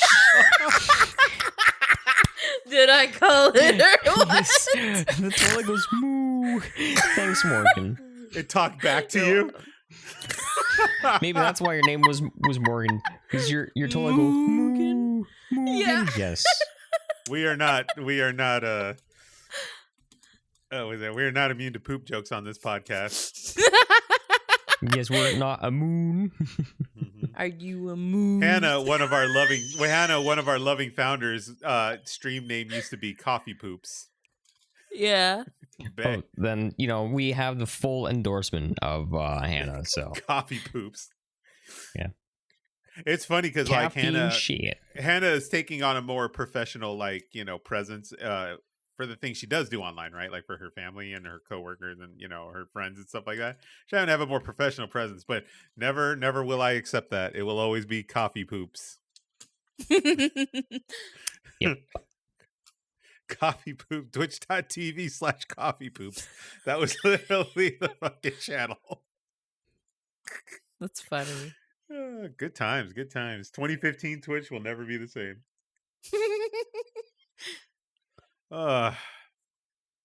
Before branding was actually a thing. Hmm. Yep. Now everyone makes a brand out of themselves. Back then, it was used to be ridiculous screen names or like Xbox names that you kind of regret. Yeah. XXX Pussy Slayer .69420 X. Did you guys? Okay, on that topic. Underscore. Speaking of the Xbox, which we'll get into in a second here, but did you guys have any regrettable screen names like from your past? Yep. I Let's don't hear 'em. regret anything, but I did for the longest time. My PSN name was Cheese Cutter 0.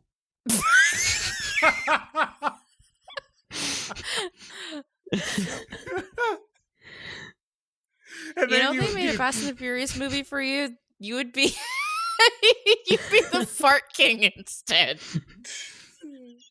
God damn. As a matter of fact, if for anyone that plays with me on PS4, I may have asked Morgan to play Monster Hunter World with me. It's like, hey, please add me at Cheese Cutter 0, and I just hear collectively, what? In your channel? And then you went to Sony and tried to like get it removed. They're like, "What name are you trying to change?" Cheese Cutter 0. No wonder he wants to change. Yes, the 0 in my name signifies a big butthole. Yeah. What one do you have, Morgan? This was like early chat room days, super early IRC days. I don't know, it might have been like something princess and some numbers or something. Like, yeah, I was one of those people because I was like a kid. Princess XOXO 69420. Something kind of loosely, something like that. I think that was just like my very early internet days. I was like, I don't know, I was like 12, 13, something like that. Yeah. No, I might have Lusty actually been younger. Sonic fan, Amy Rose Lover 69. Okay, Yeah. no, I actually did have a Sonic-ish username back then, but it was based on like a God. fan character. I mean, You are obviously, so predictable. You Obviously. are so sad and pathetic. Was it my man? Was it my man is Speedy? no, it was like it was based off of like my little fan character that I had back then. So it's like the You had Zelda or not Zelda, you had Sonic fan fiction? Sonic fan yes, characters. yes, and I had the fan fiction that I wrote when I was like 14 or something. Oh boy. All right, let me bring out the whiskey for real this time. Everyone was All Look, right, tell us I was about this 14. dark my first timeline DS in your period. my first DS profile name. This is the chat here. Debbie says my first DS profile name was Mustachio 3000. Yeah, I So, just go You ahead. were a fan of mustaches? So funny enough, because Pal still brings this one up every now and then. in I think the first Twitch account I actually like utilized, and I don't think anyone of you guys saw it. Maybe Meg Kaylee saw it, like in a very, this is like early Twitch we're talking about here. My Twitch handle was I have sex with my glasses on.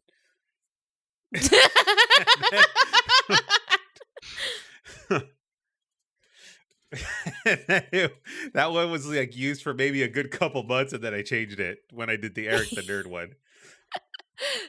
Yeah, because like I remember Erik from the very early days of when we were mutually hanging out in Nixie's channel.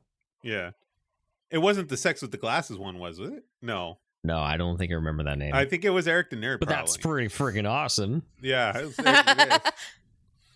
Yeah, I know the Erik the Nerd one. Yeah, it was a great conversation starter, that old screen name. So but I'm surprised that Twitch allowed that. That was it. I think I had to use the number 3 instead of the E. So crazy enough, Twitch I think had filters back then for screen names, like they actually had protections on shit. And then that went out the window. But yeah, like I said, it's like early Twitch before pre-branding and everything. And like when you actually like think about doing like streaming and starting something with streaming, and if you actually want to take it somewhere and all that stuff, they actually like branding goes into a lot into it. Like, yeah, because like, you know, I can probably get like many people, like I can probably get sponsors for different products. With the name Legend of Zenith and with Ninja Gaia and also with Erik Anthony and even with like Erik the Nerd. But I highly doubt that I'd be able to freaking get any kind of sponsors with Sex Haver 42069 right? I'm convinced. I'm convinced I could have made it work, but I don't think Twitch would allow it because I feel like if I went with that old screen name, I would have had sponsors like Adam and Eve and Brazzers and shit like that. There you go. No Twitch. Yes, like Gangbang Twitch would not Watcher 69. Yeah, like Brazzers and stuff like that. That's what I was thinking too. You get sponsors from like them. This stream sponsored by Bang Bus. Playing Stardew Valley. How did we get here? This Stardew Valley stream sponsored by Brazzers Bang Bus. I think Zed's deceased. I can't even hear him laughing now. Are we clipping this? Oh my god. Yeah. I'm crying.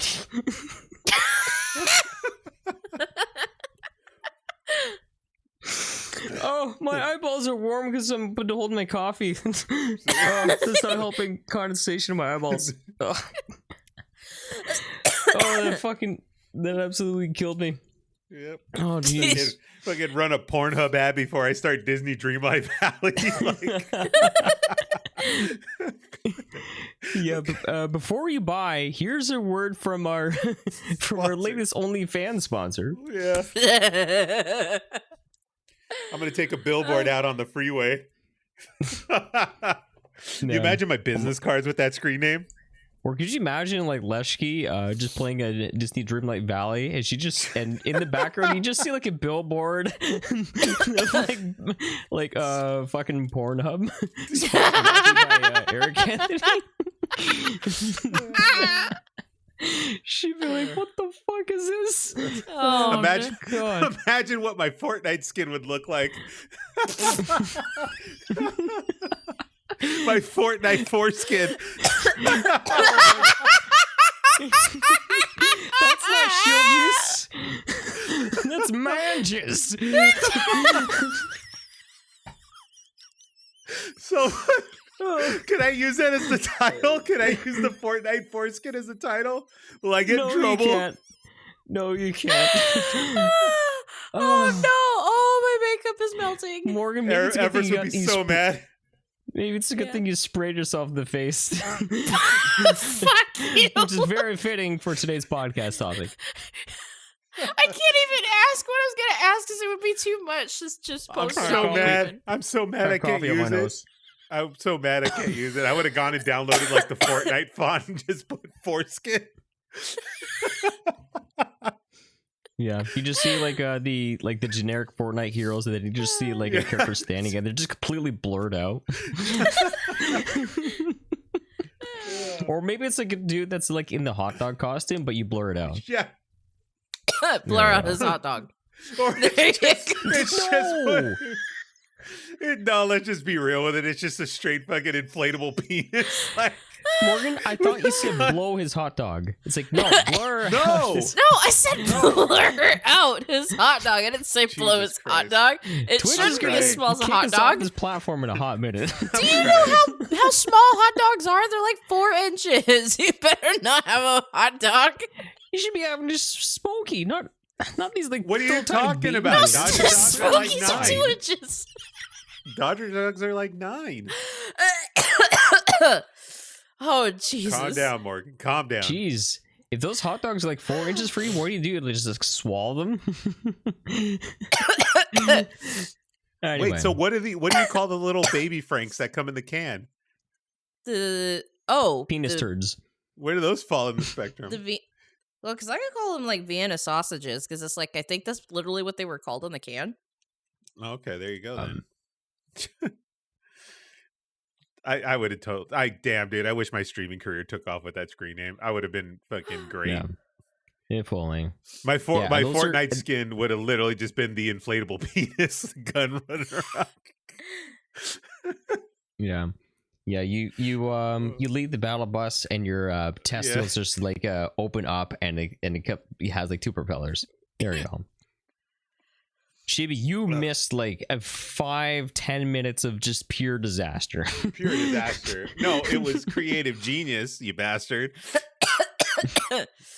Yeah. Oh, shit. That is probably like the hardest I've laughed in like a long while. Oh my I'm god. glad I too. can make it happen for you. I think I'm gonna I'm gonna make the stream name or the episode title Fortnite Foreskin.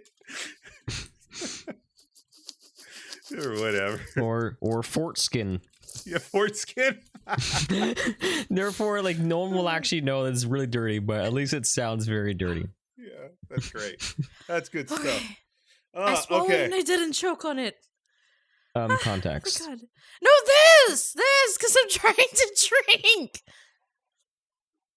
I thought you were saying I was gonna try to train, and I'm like, what the fuck? Stop. Our heads in the gutter, people. We can't do this anymore. Okay. All right. Let's compose ourselves here, guys. We're a professional podcast here. We got to compose ourselves. Time for sex box news. Sex box news. Yeah, segue. Sexway. Jesus Christ. All right. So did you guys all catch the Xbox fiasco over the past weekend? Roughly. So, Yeah. our favorite people, Oh, those Netflix and box machines? our favorite people of the video gaming community on X/Twitter went into an uproar because apparently, sorry, I'm still composing myself here. So apparently, there was some rumor mill floating around that some Xbox exclusive games were going to go to other consoles like the PlayStation, which nothing goes 0 to 60 faster than rumors on the internet. Let me tell you. So apparently this just went down this fucking snowball of a hill to where, okay, a handful of exclusives, some specifically were saying Starfield was the big rumor. And then the new Indiana Jones game, which looks fantastic, by the way. If you haven't seen it, the Indiana Jones game from Bethesda looks great. Were rumored to be PlayStation exclusives, or going to go to PlayStation and not be exclusive, but go to PlayStation, the PlayStation platform. That snowballed into Xbox is doomed. They're going to get out of the console business. Xbox is going to stop making, or Xbox is going to go third party. Xbox is literally going to just, implode. this created enough of a stir on the internet, and we're talking major like outlets were talking about this stuff. So this all turned to a big enough uproar where Phil Spencer had to go on Twitter and basically say, hey, we're going to go ahead and we're going to do a special Xbox podcast to discuss our future. So here's like kind of the gist of this thing. We'll get you some short TLDRs about this. So, statements from Phil Spencer believes exclusive games are going to be a smaller and smaller part of the game industry within the next decade. So that means your console exclusives, your Last of Us, your Starfield, what's another one off the top of my head? Your God of Wars, etc. Those things will become less and less apparent or less and less of a thing over time as the industry rapidly changes. He then went on into the podcast to say that the multi-platform concerns, they should not be concerns. He basically is saying, next gen Xbox console will respect the investments that people have made in the platform. Yeah, because like it sounds like they've already committed to making the next piece of hardware, and it's supposed to be like their most. I mean, they're probably just just like overhyping their next console, but they said it's going to be the most advanced console ever. Well, yeah, because you have new specs and hardware. Of course, it's going to be advanced. Yeah, and then he continues here. Hardware is a critical component of the business amid speculation that Microsoft could stop making consoles. So hardware is still a factor in their business model, is what he's saying there. 4 Xbox games are coming to other consoles, but Starfield and Indiana Jones and The Great Circle are not. So he shut down the rumor right there that Star Fox is staying on Xbox/PC, and the same with Indiana Star Fox Jones. can stay on Nintendo. I'm sorry, Starfield. Sorry, I actually rattled off the good game. Starfield. I see what you did there. Starfield and Indiana Jones are not going to be on other consoles. Those will stay exclusive. He teases the Xbox Series X successor, promising the largest technical leap you'll have ever seen in a hardware generation since the last generation. Let me just add that in there. And then there is some clues as to what could be released on other consoles. There's rumors floating around about Sea of Thieves and Grounded. Let's see what else we have in here. Hi-Fi Rush is a possibility, and then there's a couple more that are rumored to be. He never gave actual specifics, just hints. And then some other news in there. The big one is Diablo 4 is actually going to be on Game Pass starting March 28th. And then other Blizzard Activision games eventually, with no specific details, will come eventually. And then there's going to be a June showcase for Xbox. So those like Activision Blizzard games are currently restricted to either Battle Pass or Xbox at this current moment? Current moment, yes. Okay. So those games, the only one that we've confirmed is that it's going to be Diablo 4, and that's coming to Game Pass. Okay, so I'm wondering what the sales of those games are, because to be entirely honest, Diablo is meant to be a game that's played with a keyboard and mouse. Mm-hmm. Well, they've kind of the console versions of Diablo aren't new, because we had Diablo 3 on PS3 and true. We have Diablo 3's on the Switch as well, right? Yeah, they also had Diablo 2 on console, but like it just didn't play very well because like this controller didn't translate back then. They probably gotten it better, but that's because like the Diablo of these days is more focused on just mindless hack and slash as opposed to like an actual like dungeon crawling experience. RTS style of the original games, right? Yeah, it's more like a survival horror slash RPG and slash action RPG. Whereas the other ones are just mindless hack and slash and woo, look at this loot. Yeah, so It's interesting. So I mean, let's kind of dive into this here. Number one, I knew the console like war thing was kind of still out there, but I have no idea it got to the tinfoil hat wearing level that it is right now. Like that was insane.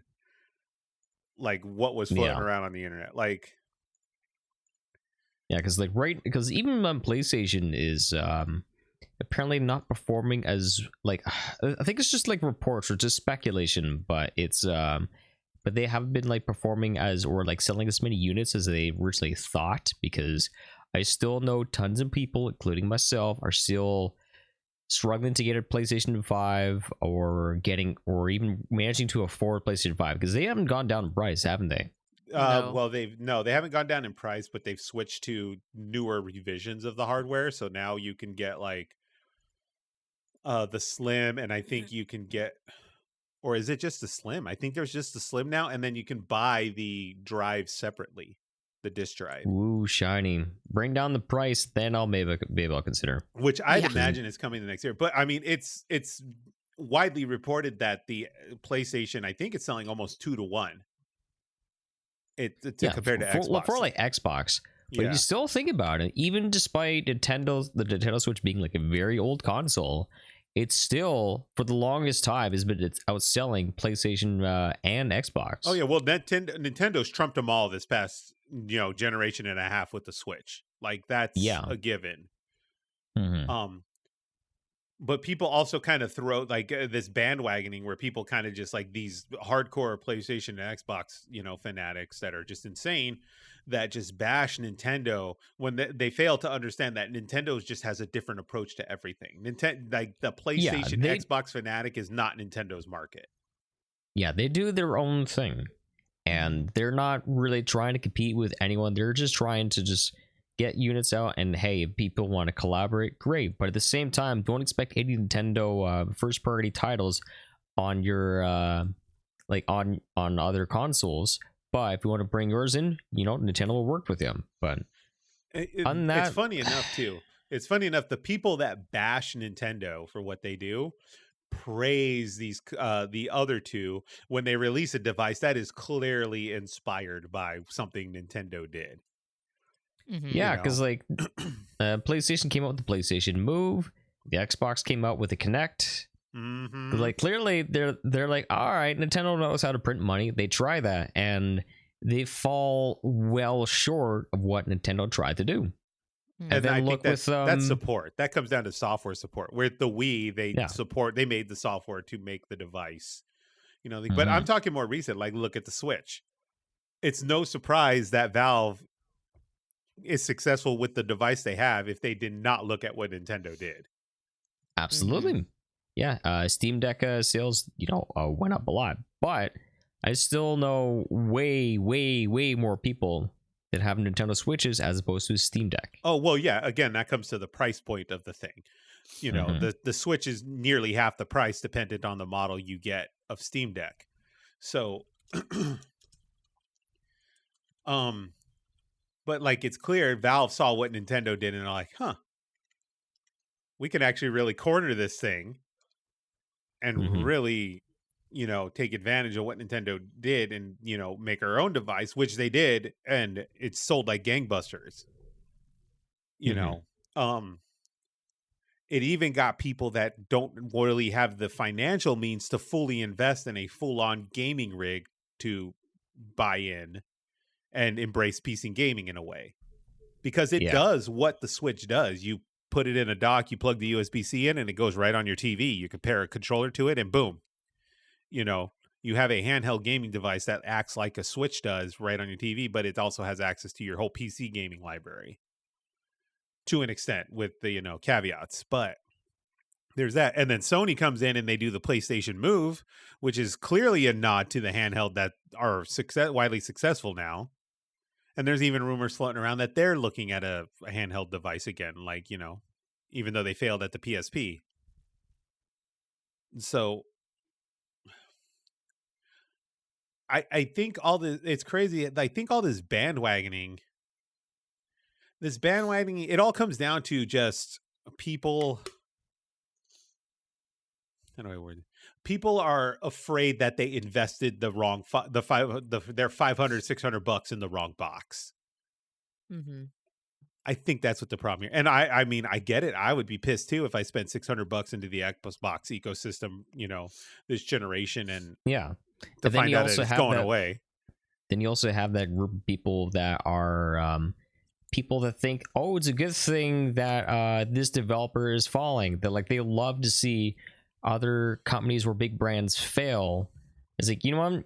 Hey, we officially proved that the PlayStation is the king of video games. Xbox is no longer. We won. They lost. Meanwhile, the reality is that if Xbox goes under or PlayStation goes under, like that's actually a major blow to the industry, the gaming community, because like the world, because the gaming is at its best when they're at their top of the game, when we have platforms that consistently not only make money and bring out good high quality games, but also push each other, because competition what's the word for him, because like lack of competition breeds stifles innovation. Lack of competition stifles innovation. It stifles innovation and makes you complacent. Right. That's the word you're looking for. Yeah. Yeah, and that's the word. I think that like it's like this is jaded point of view. Again, it goes back to like excuse me, sorry. I'm someone with fixed income. I've invested $600 into this ecosystem. And if it fails, like I wasted my $600 that I worked all year to save up for, which that's a common scenario for these things, right? Mm-hmm. Or I worked, 6 months to save up for, and like now my investment's gone to waste because Xbox is, throwing in the towel. Or it's like, oh crap, I'm not getting Final Fantasy 16 on the Xbox. I bought the wrong box. Now I got to go get a PlayStation just so I can play the game I want to play. It's those kind of factors that, get people pissy, and then people get in, this mode of like, oh, well, they buy up all the exclusives to do this and do that and da da da da da da da. And it's like, well, I bought this Xbox, so Final Fantasy should only be on my Xbox because I invested in my Xbox, kind of thing. Where it's like, no, it should all be multi-platform. Like, who gives a shit? It should all be multi-platform. You buy the console that has the games you like. It's pretty simple. There's other factors too, like people get invested, like think about it. Nintendo's a very poor example of this, but think about like Sony. Those people that bought like a Sony PlayStation 3 that had was the first one to download the games and all that stuff and have it tied to your account. Think of all the money and stuff that's been invested in that ecosystem over the course of what, at this point, 15 years, give or take. Think of all the money that's been invested in your ecosystem and your gaming. And I could see it where like all of a sudden the Xbox goes away. They're like, well, all this money I spent on all these Xbox games and everything, like, what do I do now? I get it and I understand it, but this idea that we should stifle the whole fucking business by trying to eliminate the other one, it doesn't work. Yeah. And on top of that, people just do not think with their fucking brains. Why would they go and invest $69 billion on another company and acquire that company just so they can get out of the business? Yeah. Sure. That makes no financial sense to me at all. Sure, things might be rough now, but as much as I have a lot of disgust for Activision Blizzard at this moment, the reality is those games will make Microsoft money. Right. It's just it might take like a couple of years for them to start to recuperate some of the losses.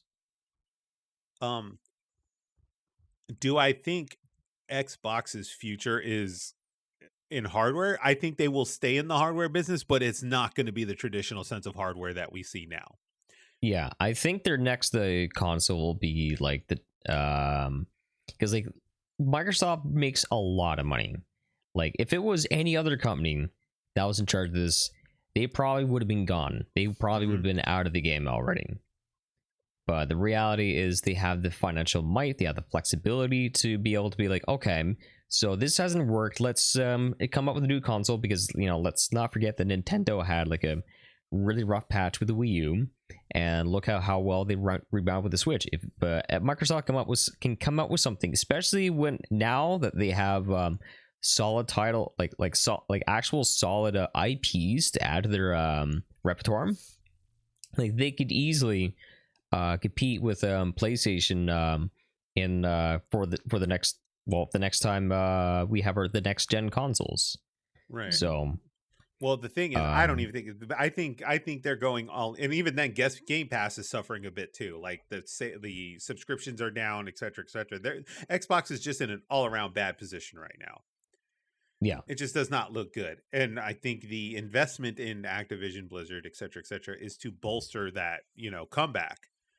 But I think the next generation, I think they're going to go the whole cloud thing, and that the Xbox, the next Xbox or whatever, is going to be something along the lines of a Fire Stick. I wouldn't be surprised. It's just your own like Xbox branded style Fire Stick that gets you on Game Pass Cloud and gets you playing. I would not be surprised if that's the case. Yeah, but or if it's something more along the lines of like an Xbox Series S without a disc drive, and it's just got a hard drive to download Game Pass games. I wouldn't be surprised. Yeah, but until then, I have no interest in I've never even played an Xbox game. I've never. Has never been my thing. There's never been anything I've been into maybe like the one game I have mild interest in was the original Fable, and that's it. I mean, they are responsible for some of like the modern I don't want to say innovations, but they are responsible for some of the modern things we do have in gaming, like the achievement system and all that stuff. They're all kind of like purveyors of that whole thing. Yep, that and they did like games like a Halo and Gears of War did like inspire like a whole bunch of like FPS games, but other than that, and I tip my hat to them, but yeah. There's also the Xbox Marketplace, which basically kind of spawned like the whole indie gaming boom again, like with Super Meat Boy and Fez and games like that were available on the Xbox Marketplace at the early start. Before they started dumping their stuff into the system. So like, it's just one of those things. They're in a lull. Like their fans have to just accept the fact that their team is in a bad spot right now. They're not going to the Super Bowl anytime soon, kind of deal. Nope. They got a lot of work to do. Speaking of a lot of work to do, hope you don't mind me bringing this thing up. I wanted to. So February is the month of Nintendo Directs, right? Mm-hmm. We haven't we haven't gotten any announcements, but this is going to be a weird year for Nintendo. And I was mentioning this on my stream earlier this week, and saying that there's been speculation of a Nintendo Direct that's coming out soon, but usually when it happens, it's like early February, mid-February. We haven't gotten anything. But the thing is, though, with the Nintendo Switch 2 or whatever it's called, so we might not get if there is a Direct this month, I don't think it'll be an actual big Direct like we're used to, because they are very late in their development cycle, and any kind of like major game announcements should be for the next console. And even then, like if they don't have any plans of releasing the Switch 2 isn't until like early next year, I think if anything they don't want to release it too early, otherwise it's gonna be difficult for them to sell Switches this year. Or what do you think? The Nintendo's gonna have a definite problem, assuming that the device isn't coming when the speculations and the rumors are saying it's coming. Because right now the rumor right now is first quarter of 25. That's what the latest Switch 2 rumor is, or Switch successor rumor is. So knowing that that's on the horizon, they're going to have a very, very hard time selling Switches this year. It's basically the Switch is going to be in closeout mode. You're probably going to see a bunch of Black Friday deals for it. I wouldn't be surprised. And they're going to start closing out that hardware. Which, if the Pro controllers and stuff like that are your favorite controllers, you might want to just go grab those now, or get ready to grab them when they start dropping prices. Mine is starting to go on me, so mine.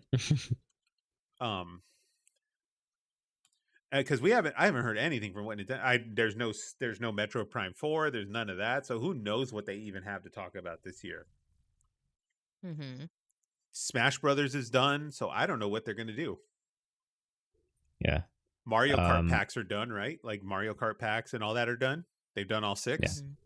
Yeah. Mm-hmm. Also, Morgan go pee. Okay. Oh, did she put in the chat? Yeah. Are you going to timer Zenith? Yes.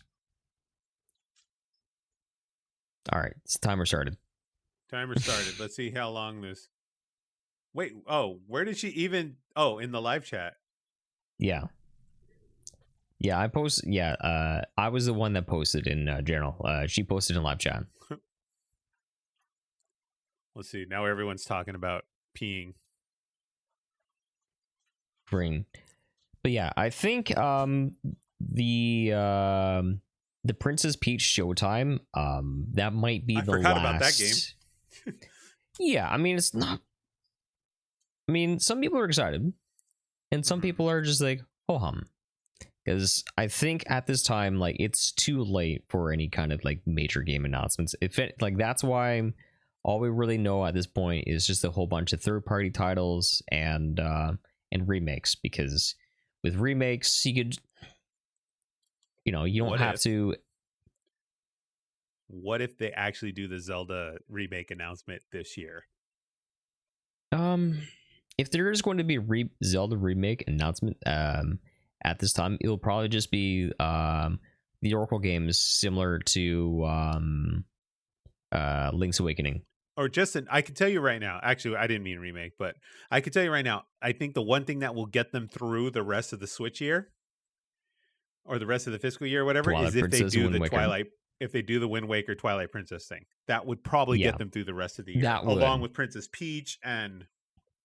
Yeah, or if they friggin' found a way to be like, hey, here's a remastered version of Mario Galaxy 2 because it wasn't in 3D All Stars. Yeah, like that would sell Switches. Well, not maybe sell Switches, but like that would at least that'll get you some pocket change to get you through the year, because right now, like, it's slim freaking pickings, man. And there's hardly anything. Maybe there's some like cool titles coming out, like I don't know, probably like a lot of RPGs, and I mean a lot of RPGs. Well, the gaming year is going to be rough. All the layoffs and everything that have happened in the industry this year it's going to slow down a bunch of stuff. Yeah, honestly, at this point, the only game that I know that's like huge that's slated for this year is actually for this month, and that's Final Fantasy VII Rebirth. Which, yeah, that's the 28th. Yeah. Mm-hmm. I think it's like the last day of the month. Yep. But let's see. Hell, even with new Mario Party, we kind of get them through the year, because like the Mario Party sell rather well. I don't think they're going to. I mean, if they haven't done it already, I don't think they would invest any more in new development in software. They would take stuff that they haven't released yet and kick it out there, like,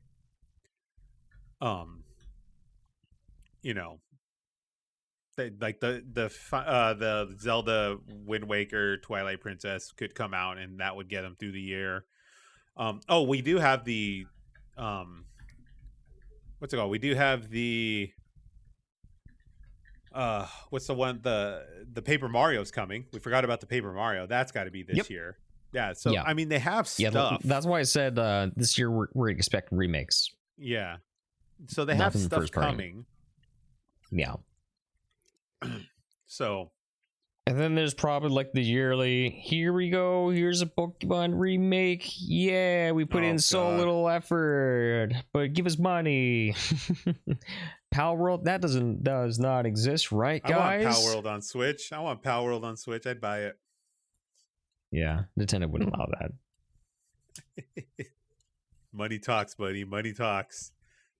Yeah. Shit. Like nothing Zelda, nothing Mario, nothing Donkey Kong. We're up for a very, very dry year. I haven't even seen anything from the other side of it. I mean, I know about Final Fantasy VII. I know about Paper Mario, but I do not know about anything else that's coming. Yeah. Even PlayStation doesn't really have anything. Like people were so well, we do have the Elden Ring DLC, but they've had so many ample opportunities to be like, hey guys, here's some information on the next Elden Ring DLC. They've also had opportunity to be able to. Well, I know that this isn't confirmed, but shit, if they had Bloodborne ported to PC, you want to know how much money that would make? I don't know why. So I mean, much money. I figured it's some weird. It's got to be like a licensing issue. It's got to be some weird licensing or studio issue or whatever. I don't know. And it's like probably licensing that PlayStation is not willing to budge on, but like PS4 is gone, long gone. That it's over. Right. But if they want, if they want more time, if they want more money, or if From Software wants to make some good money, freaking release Orm. Tell you what, Bloodborne remastered on PS5. Shit, that'll sell a lot of PS5s. That'd sell a lot of PS5s. Mm-hmm. I want God of War Ragnarok on PC already. That'll be soon. I think that's going to be one of those things. Yeah. Wasn't the previous God of War on PC? Yeah, that came out on PC. Yeah. And Morgan? PlayStation has admitted they're getting more into that market. Oh, did she reach the poop zone? I almost had to poop, but I was like, you had the same thing where it's like, well, here it comes. It's like, nope, that's a fart. Yeah, I was like, I like how she just openly admits it to the podcasting world. Yeah, she will gladly admit to anything that is embarrassing, but she refuses to admit that she has a problem. Yeah. To wind this down, then I guess I'm just gonna go out there and say, guys, just buy the box that has the games you want to play. Like, it's not that hard. Just buy the box that plays the games you want to play, and then if that game doesn't come to your box, then oh well. Yeah. You either buy the other box or you just eat it, you know? And if you don't like it, I'll box you. Yeah, like it's not hard. But yeah, the fact that this console war shit still exists in some people's head is just mind blowing to me.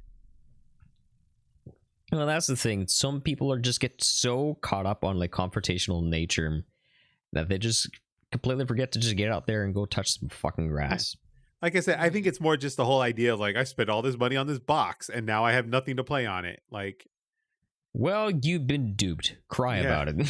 Right. You know, you bought the box, live with it, you know, deal with it. The fucking sunglasses meme. Yeah, there's so many amazing indie titles out there they could just go try. That's basically on all platforms.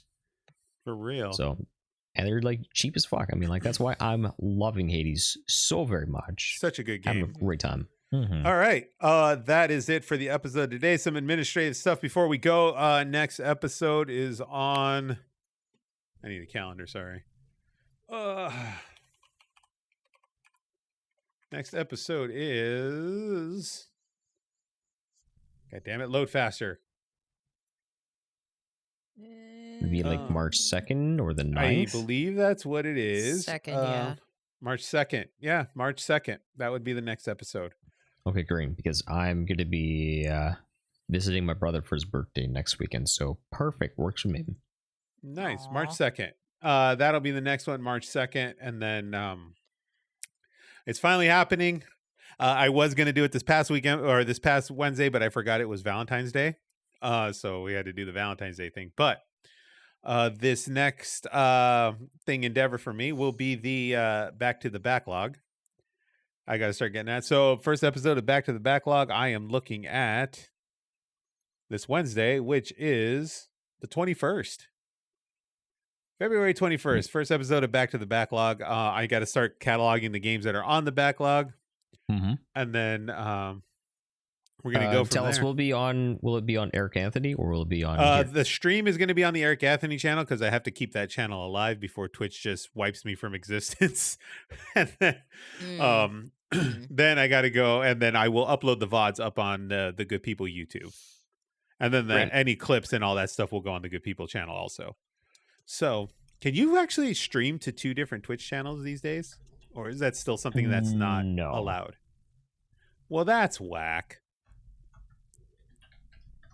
I guess I could host one channel. I could, yeah. Do you have what is it?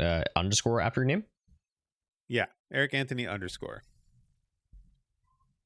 Got Boom, there it is. Go ahead and follow that channel over there. It's been a minute since I've done a stream on there, but I'm gonna get that all cleaned up this week.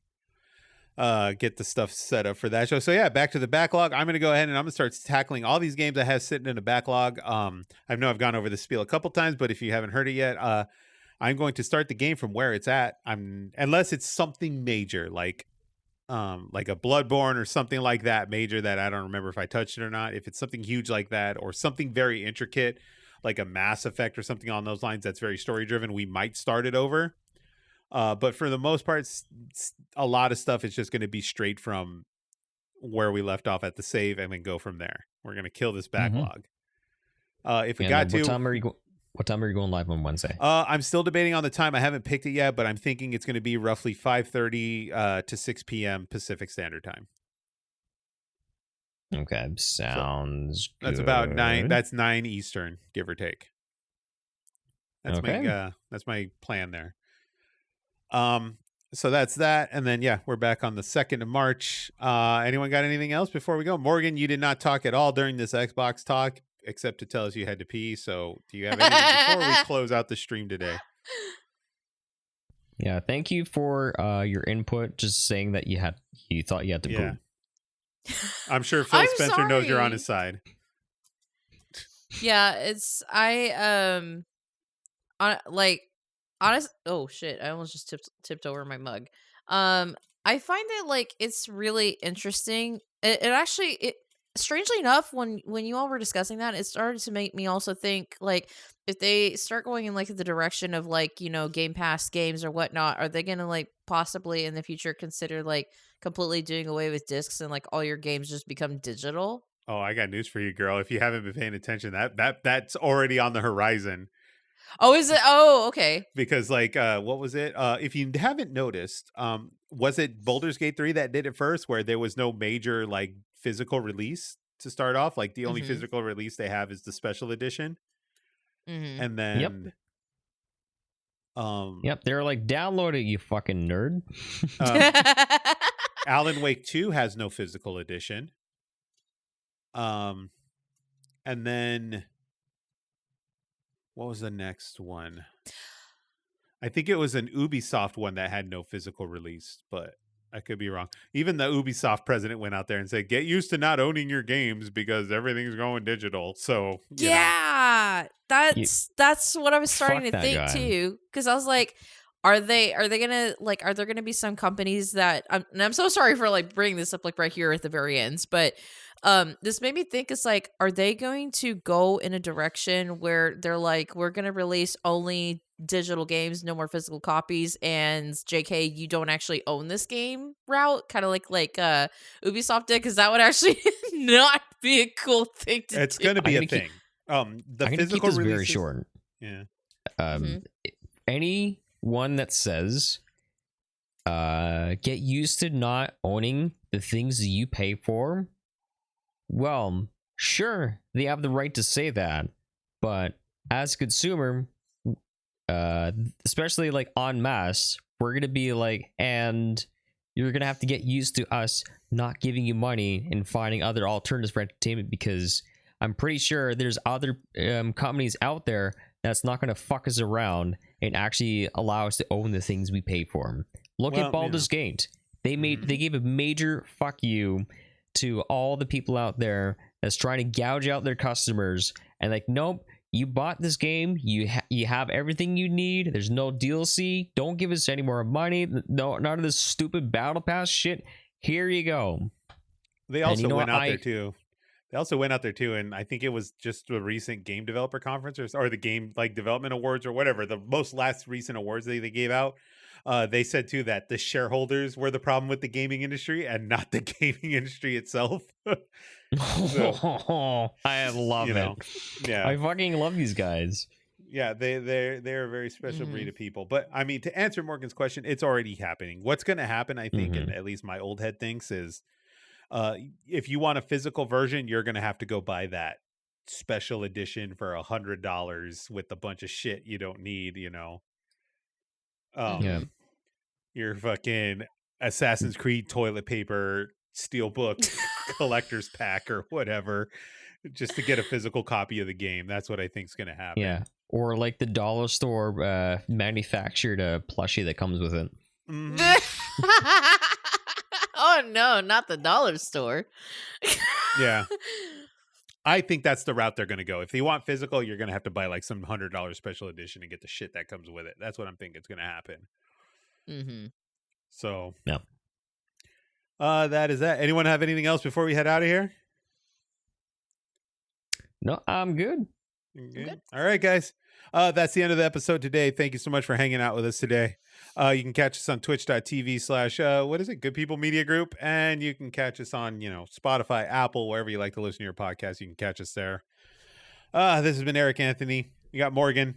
You got Zenith. And this is Good Friends, Good Games. And we'll see you guys all very soon.